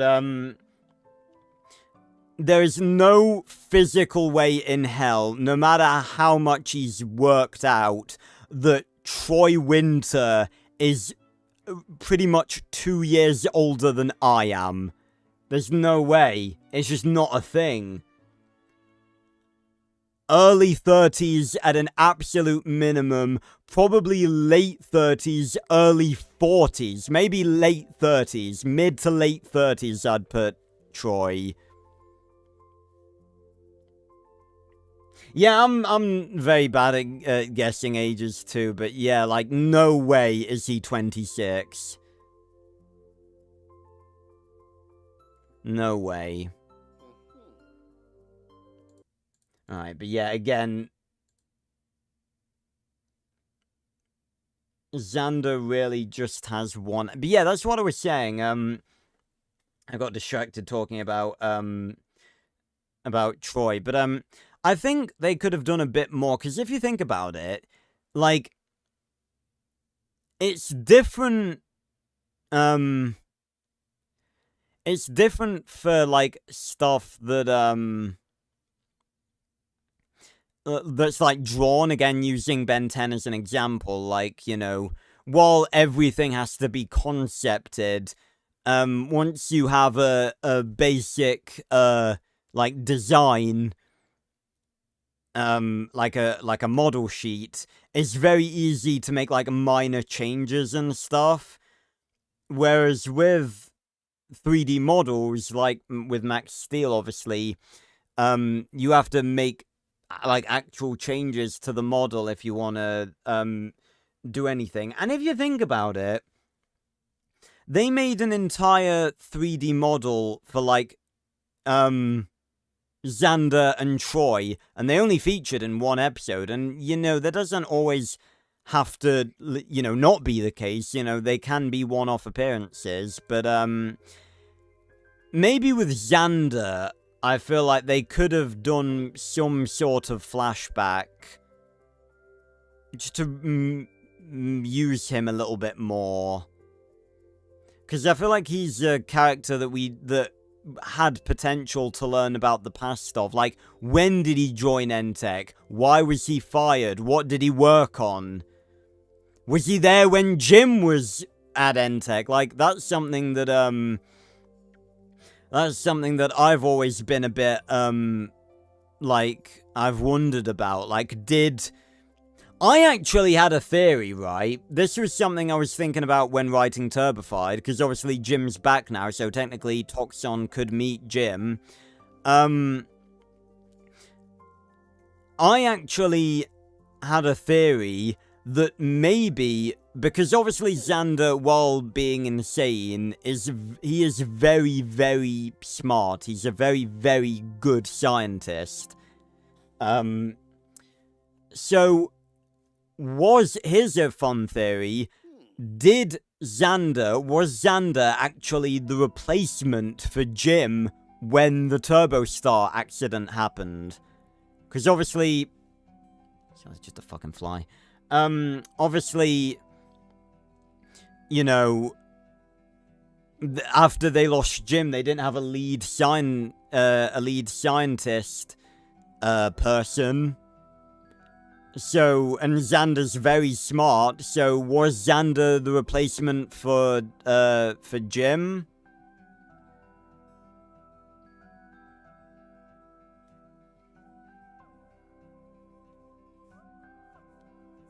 Yeah, again, but that's a little bit different, Jadventures, because they were both always intended... Well, no, Plaztech was always intended to be a one-off villain. Rhinoc, I guarantee you they would have brought back had they done more episodes. I still really think it would have been amazing had we gotten a Black Star Council movie. I think maybe it should have gone, like... Maybe that could have been... Well, I don't know, because, like... I sort of feel like the Season 3 movies, regardless of how, like, cool they were... They sort of felt a bit small scale.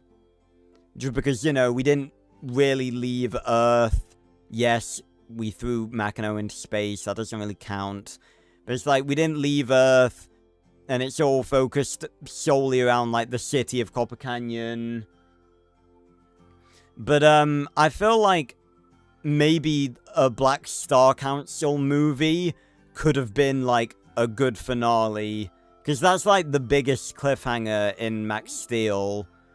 Because they were very clearly setting up the Black Star Council to be more of a threat in the future, and we just didn't get anything from that. So Rhinoc absolutely would have been brought back, and I don't really know if they knew at the time of making that episode, like, what the plans were for Season 3 or anything, but I feel like they probably potentially could have made him with... the goal of bringing him back. Well, yes, again, but that doesn't count because it didn't, like, take place in outer space. We didn't leave Earth properly. Like, a literally 30-second scene where Max throws Makino into the sun doesn't count.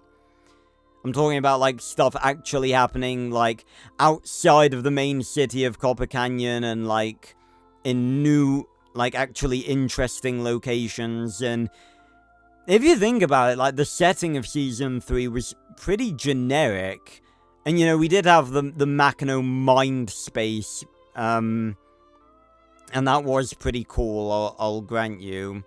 But again, that's sort of lessened by the fact that you know it's like a TARDIS thing when they're technically just inside the same place in one spot.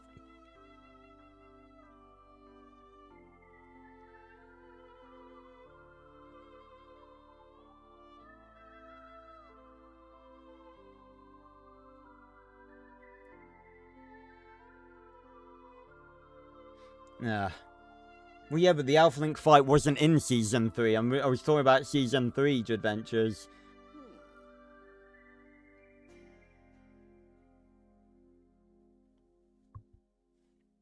Is your stream, like... You watching a bit delayed, Julia, just because it was a few minutes since we were talking about that. But, well, no, because, again, Jim was their head scientist. They need... I know, like, NTech probably had a lot of a lot of scientists working in it, but it's like there was always the lead position of a scientist that was probably a lot smarter than everyone else. Like, Jim was a Taconian, and he definitely was, like, knew more about science than a lot of Earth people. You know, Xander is definitely a lot smarter and more knowledgeable than a lot of typical scientists. Berto, fucking hell, he got a PhD at 12 or whatever it was, so it's like... Yeah, the lead science officer position, has always been filled by someone who was incredibly smart, like, not just an average, generally smart scientist. So, I think it could genuinely be an interesting idea that Xander could have been Jim's replacement as the lead science officer. Like, after that, they started looking, you know, they started looking for... I mean, he could have been, he could have just been, like, the next smartest person. It's just whether or not, like, because there's some potential... Like, again, with Turbified, I only really want to do stuff if I feel like it makes full sense canonically within the story, and I don't like taking too many liberties. I mean, there's nothing to say either one way or the other,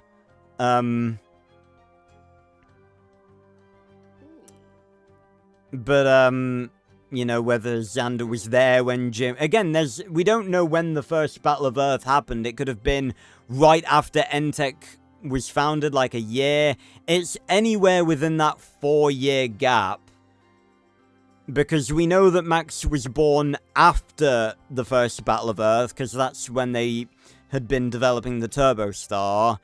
So, it could have been anywhere within those 4 years between, NTech being founded and Max's birth. It could have been, you know... And presumably, actually, it was at least a year or so, before Max... It would have to be at least a year or so before Max's birth, because obviously, you know, Molly would have had to carry him to term. So... it would have had to have been at least, like, and you would assume that, like, the way I sort of think it worked is that maybe the Battle of Earth actually happened quite early after NTech was founded, and then after the Battle of Earth, Jim and Molly got married, lived as a married couple for, like, maybe 1 or 2 years, and then had Max. I mean, Max could have been an unintended pregnancy, you don't know. Xander in shorts is giving me the creeps. No, Hassan, we're having lore discussions. It's good to have discussions. And 4 years adventures, because it's stated in the Parasites, the graphic novel, that Entech was founded 20 years ago. So that gives us a time frame within which the first Battle of Earth actually happened. Again, not everything in the graphic novels is canon, but I think that's something that fits pretty well into the timeline. And that's basically the only thing we have to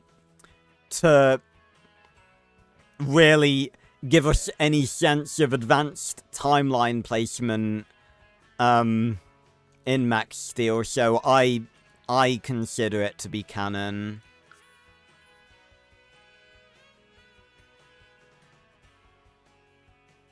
Well, no, Hassan, these are meant to be chill streams where we can all talk about the lore.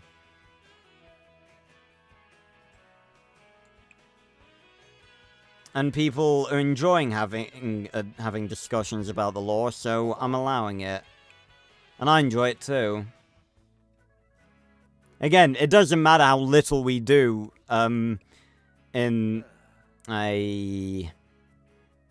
It doesn't matter how little we do, especially, like, in comparison to the previous one, because, this is a weekly series now.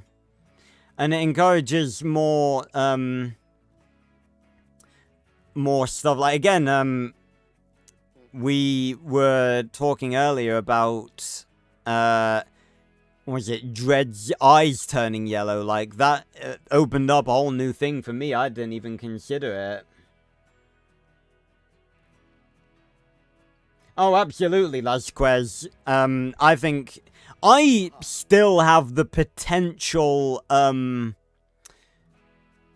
again, didn't, yeah, Haywire did come before. I can't remember. I remember I looked, I remember I did look this up. Then again, I don't know, I don't think I actually know the official date that, yes, Haywire, click on it, fucking hell. Haywire came out April 1st, 2014. When did Ultralink Invasion Part 1 come out? I think that's the YouTube. Yeah, it came out on July 1st, but it says in brackets YouTube. Hold on. Max Steel was on... Can I look up the Disney... What platform was Max Steel on first? Was it Disney XD? I think it might have been. I feel like it was. I think a lot of the trailers were Disney XD schedule 20... Let's go 2014. Broadcast archives. Here we go. Because if so, we can actually figure out when exactly the episodes were first broadcast. Let's go for 2013 and maybe work backwards. Start in December, why not? Oh my god, they go by date. They go by actual day.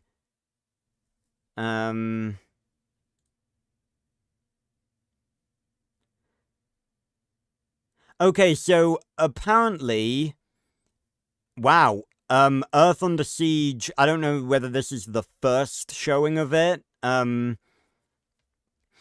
Earth Under Siege Part 1, so that's Part 1 of the Season 1 finale, showed on December 31st, 2013. I assume, Slug Terror was still showing back then. Nah.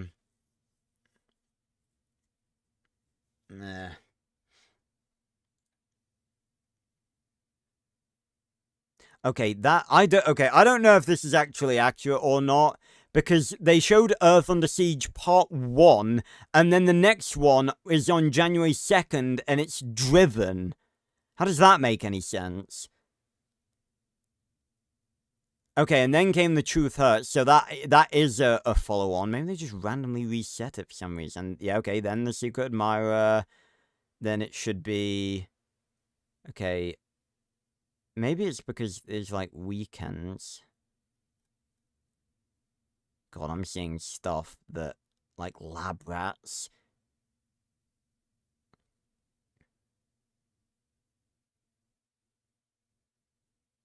Hulk and the Agents of Smash, I remember that. Yeah, maybe it is because it's a weekend. Hold on, no, the next episode after that was Scrambled. Then Scrambled again. Okay. Okay, no, this is, I think, probably in the morning. Okay, yeah, X marks the spot. God, it used to piss me off so much when they were showing shows, and they would either, like, cut off the show before they got to the finale, or they would just, like, randomly reset the show. Okay, then making the grade. So we're going through season 1, split decisions, then a weekend, and then after that should be, after that it should be Pick Your Poison, which it is, okay. Then Thanks, I think, and then the 2-part finale. Nope, they just put it back to Come Together Part 1. Can you imagine? Can you imagine that? So January 15th, 2014. One episode before the I mean, it was even worse back in December. That was one episode before the end of the season. But that was one episode before the end of the season finale, and then they just put it back. Oh my god. Okay. Let's go January 2014. And let's just go 31st, see where we're at. Max Steel, Elements of Surprise. Okay, let's go to February. Actually, let me just go straight to... Where did it say it was? July 1st. Let's see what was going on in July 1st. Because YouTube was a thing back there, so they could have put it on at the same time it aired. Okay, there was no Max Steel episode on July 1st.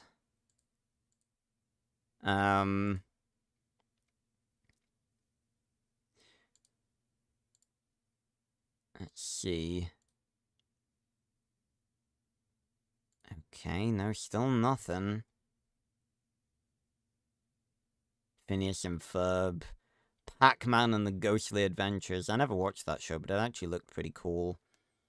But yeah, again, it could be for a number of reasons. Like, it could be, like, they reset the chronology of the show.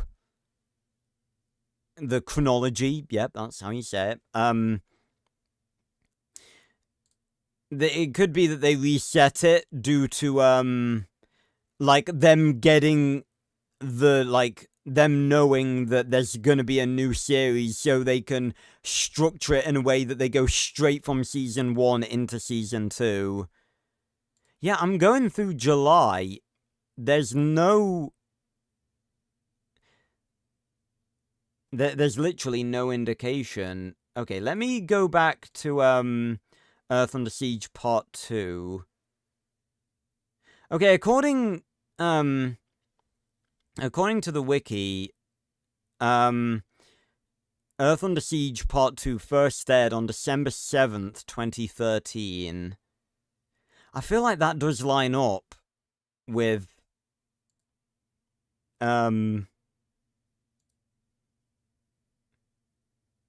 okay, well, the schedule that I'm seeing on this Broadcast Archives wiki, that states that the episode on that day was Thanks, I think, so I don't know if that's true or not. Is there a more reliable like, website.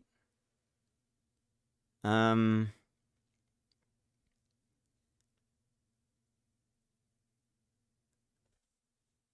so jealous of Cartoon Network, because for Cartoon Network, it's, like, really heavily documented. Okay, I think there's another one. Let's see how good this one is. Which one is it? Yeah, December 2013. December 2013.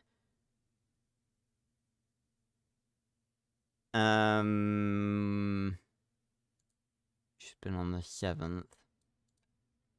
Oh, that's useful, because the first date that's confirmed is the 21st. Fucking useless.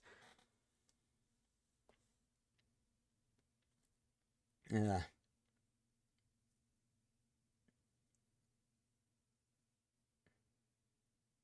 But yeah, if season 2 is on Netflix, you know, we don't really have any information about that. Is there a Netflix? There must be a Netflix release schedule 2014. Full Netflix. No.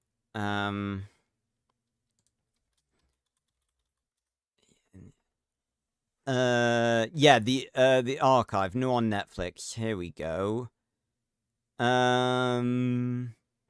All the titles removed from Netflix UK. Since I started logging removal dates in June 2013. Okay, let's search for Max Steel then. M. TV.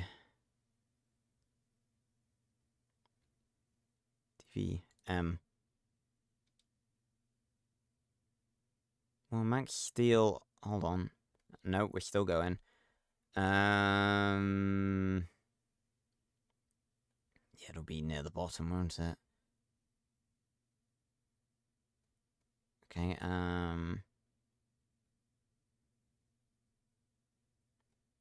okay, Max Steel isn't on there.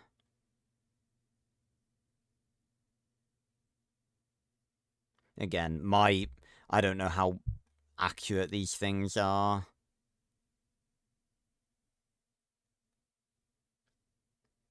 Man vs. Wild with Bear Grylls.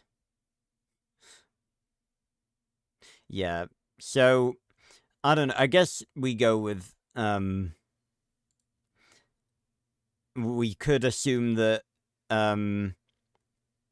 Ultralink Invasion Part 1, which first aired on YouTube in July 1st, 2014, could potentially be the date that it was put onto Netflix. But Haywire was made before that.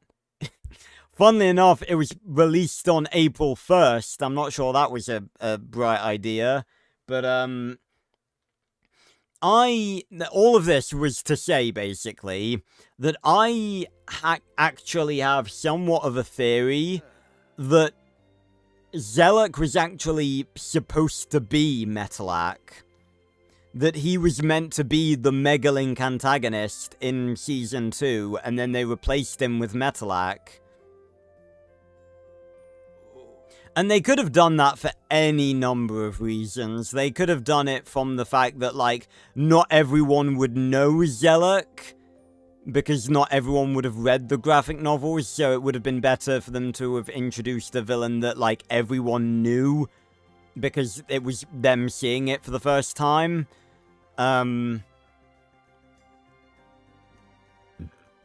Annoyingly enough, I think the best suit option for Xander is probably the same suit that young Dredd has. Him and Dredd must have gone to the same tailor.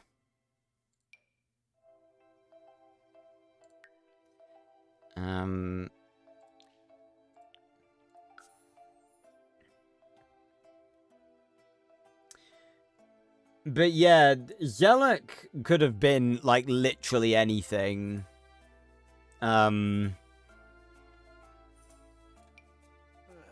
Yeah, like, this is pretty much the... Apart from the red accents, this is pretty much the suit that he does wear in the episode.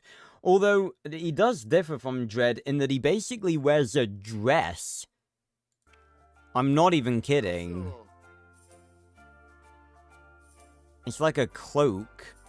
Yeah, it is a cloak. But in order to duplicate that...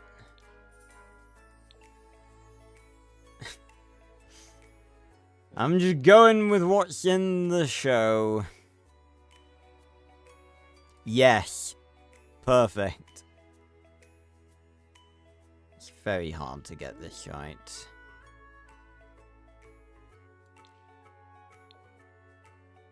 Now, I feel like if I try and actually do this, it's just gonna look dumb.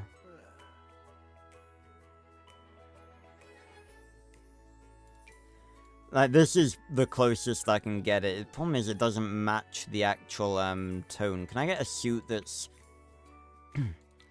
a little bit darker? Oh, that's actually a little bit better. What does his shoes look like? They're quite plain. But yeah.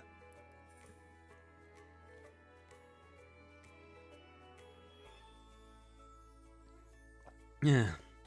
It's very irritating when they do shit like that. No, you just need like sort of plain shoes. You probably have like boots on, wouldn't he? There we go. Looks a little bit weird, but we're gonna go with it. We can apply this to formal. Maybe party as well.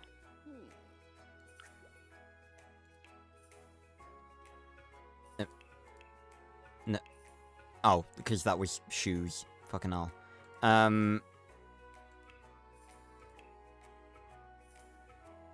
Yeah, apply to formal party. Apply to formal party. There we go. Okay. Athletic. Toxon doesn't really strike me as someone... I think this is actually quite fitting for him. I think he would wear... I think he actually would wear a hat.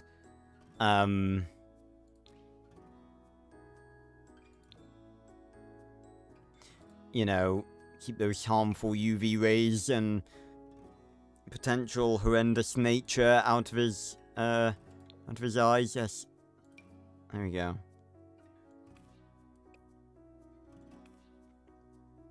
I kind of forget a lot of the time that Xander's whole deal was that he was a germaphobe, and that sort of twisted into, you know, what Toxon became.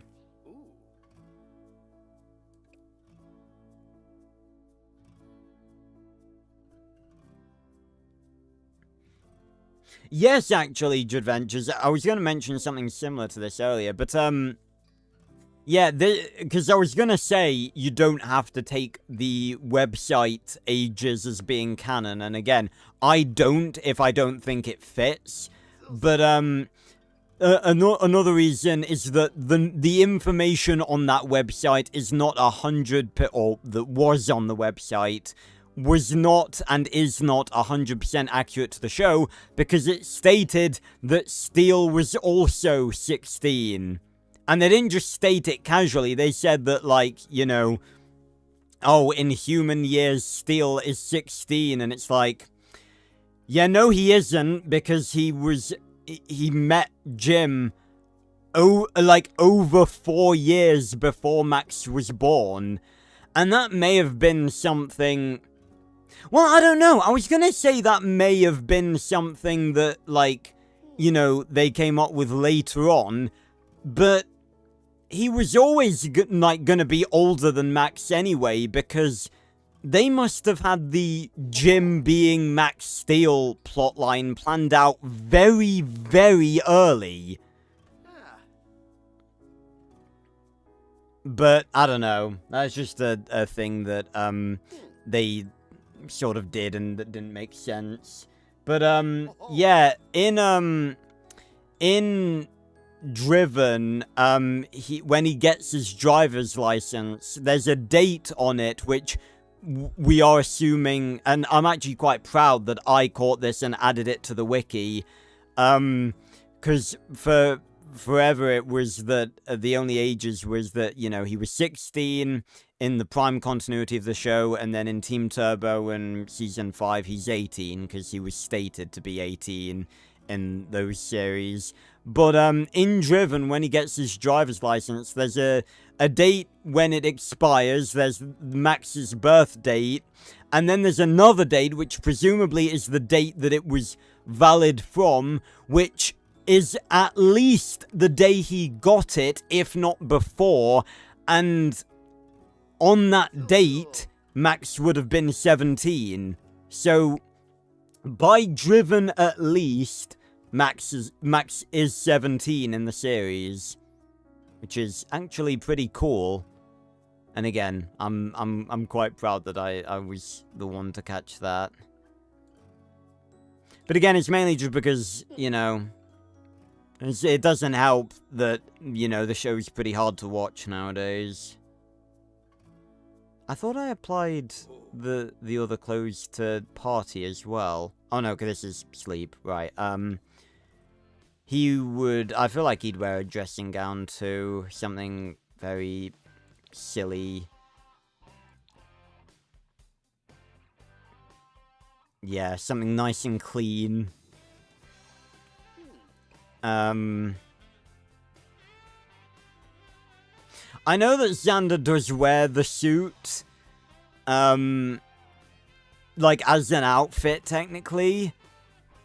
But it's not his typical attire, so for the sake of both not, making everyone just wear a suit, and, not making it too similar with either, like, his Toxon form that we're gonna make next time, or Dread, I'm gonna not include it.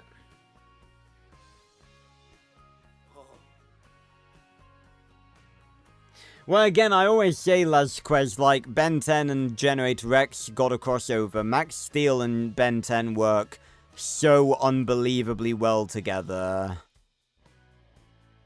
I don't think Xander would put on a different outfit for a party. I mean, I don't really see Xander as the type that gets invited to a lot of parties. Just an excuse for, you know, people to be sweaty and food to be everywhere. Yeah, for this germaphobe, I really don't think that's... Yeah. Again, would he really go... Oh, it's really... Okay, this is swimwear. Maybe I could give him the suit here. I think I could give him the suit here, because he that sort of, fits with his character. Okay, give me a shot of the suit. Where's the suit? Give me the suit. Here's the suit. Okay, it's like a very, very, very pale purple. Unfortunately, I don't think I'm going to be able to get that, so I am going to go with the dark grey. It's basically this. This was definitely a worthy download. Shout out to...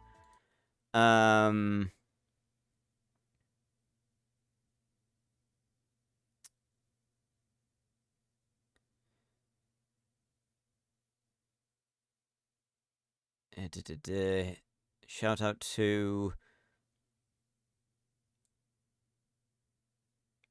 Oswanilly on Tumblr for the Colourful Alien Suits mod.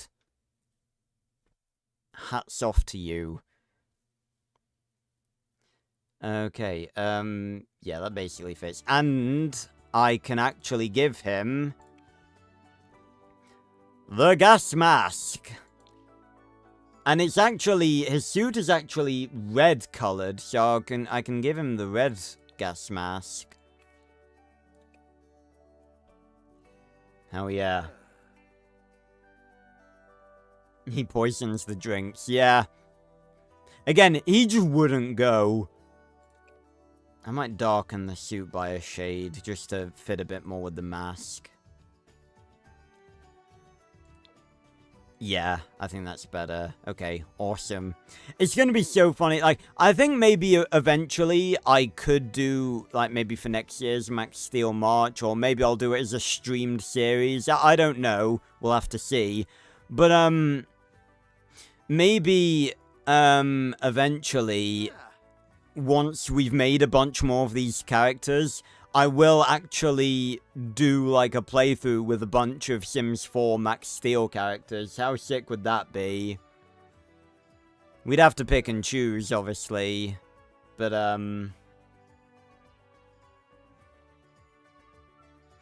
But, yeah. Yeah. Good old Xander almost drowning. I was actually rewatching, Gone Fishing beforehand, and it's very, it makes me laugh so much. I never really considered it before, but the fact that, he actually strikes me as the type of person that would wear something like this. I don't know why. But I genuinely think this fits with him completely. That, on the other hand, fucking swag Toxon. I love it how they say, with the, in regards to the radioactive containers, like, oh yeah, they were triple fortified, built to last, shatterproof for 1,000 years, and Toxon just basically, like, slightly tugs on the lid of the container, and it opens. Like, it really did not take anything for him to open that. Okay, is there any full body thing that he would wear? Yes, this absolutely looks like something he would wear too.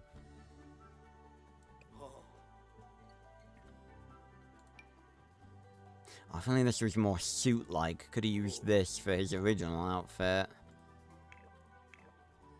But yes, I think that'll do us. Hello, my name is,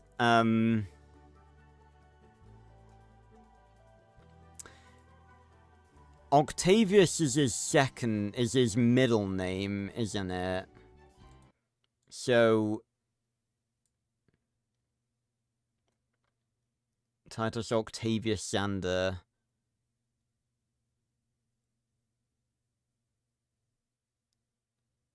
It doesn't feel right not putting his full name.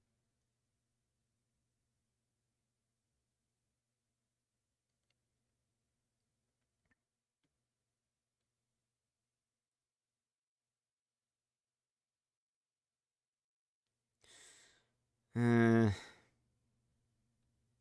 think maybe I'll put Titus Octavius as his first name, and then Xander as his second name. Titus Octavius. Gotta make sure I spell it right. Xander. You wouldn't anticipate that Xander would be spelled like that, but it is spelled with an X, not a Z. Wild. Right, okay, let's get his voice. That actually doesn't sound too bad. Actually, it sounds a bit too much like Max.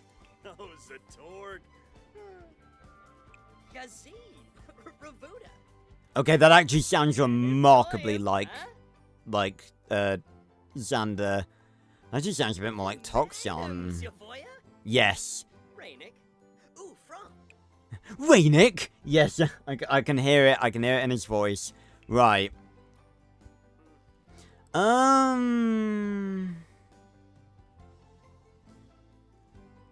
Is there a sciencey thing?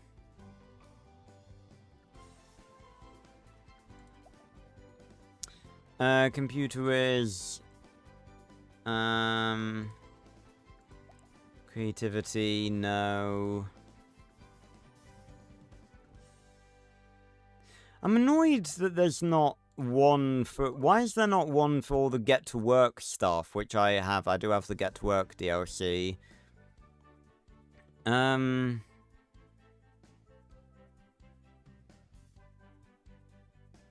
think Nerd Brain is probably the closest one we can get. I didn't do the preferences, did I? Why do I feel like Toxon would like cooking? I swear there's some sort of quote in the back of my head that is making me think that.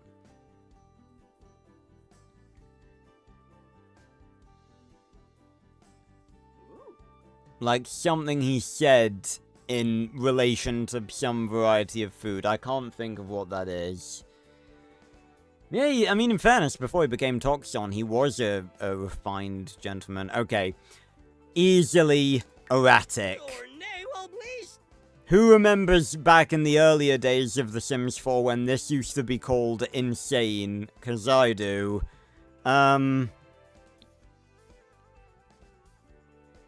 He's very much, neat. Again, this isn't really villain Toxon. And...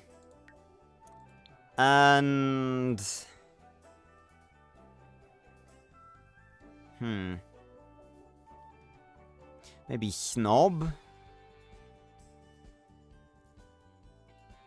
I think Snob could be one.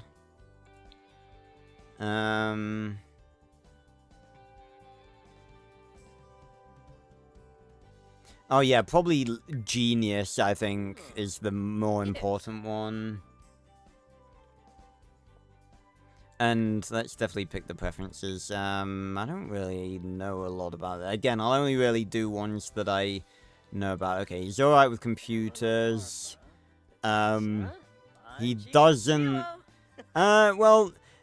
No, he doesn't like fishing. This is Xander, not Toxon.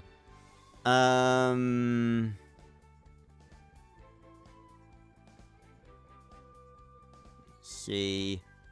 Rocket science, programming. Yeah, again, I don't really want to vote on stuff that we don't really know one way or the other. Yeah.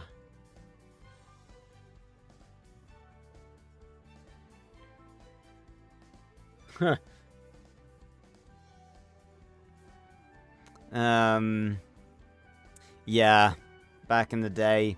Again, would you believe that I actually, for many years, I actually only had Sims 4 on Xbox One, and let me tell you, the pain of playing Sims 4, number one, on a platform that wasn't, like, it wasn't really very well optimized for, but number two, playing Sims 4 with a controller, it's not fun. And I know that from personal experience. It's not fun. It's not fun. But, I think that is where we're gonna leave it for tonight. Oh my god. Spinning Xander. Ninja go! Yeah. Because I have been streaming for 4 hours. I'm an hour and 14 minutes over the limit, but I don't really mind. You know, we've all been having fun and having a chat. So, I think next week, obviously, we'll design his Toxon form to the best of our ability, and then, we'll move on and do Troy Winter and, Extroyer. I am gonna look ahead of time this time, to see if there's, like, any custom content that would be really useful for making any of our characters. So yeah, and maybe we'll make Makino next time as well, if we can. But yeah, I really hope you all did enjoy. If you did, make sure to leave a like, subscribe, and go join, if you're at least 16, both the casual Discord, if you want to be automatically notified whenever I upload or go live, and of course the Max Steel Discord. I will be back on Friday, where we're going to be playing Outbreak on Cold War Zombies, open world zombies. You know what, I am actually looking forward to playing Outbreak. I never thought I'd say that, but yeah, I'm actually looking forward to experiencing it, and experiencing it again without the pressure of having to do the Easter egg. But yeah, and I'll be back on Saturday for Lego DC Supervillains. Really excited to be playing that for game night. And then next Wednesday we'll be right back here again. So yeah. Thanks a lot for watching, everyone, and I will see you on another video or stream very, very soon. Goodbye, everyone. Thanks for stopping by, and probably look forward to another episode of Dispatch potentially tomorrow. Goodbye, everyone. Thanks for stopping by.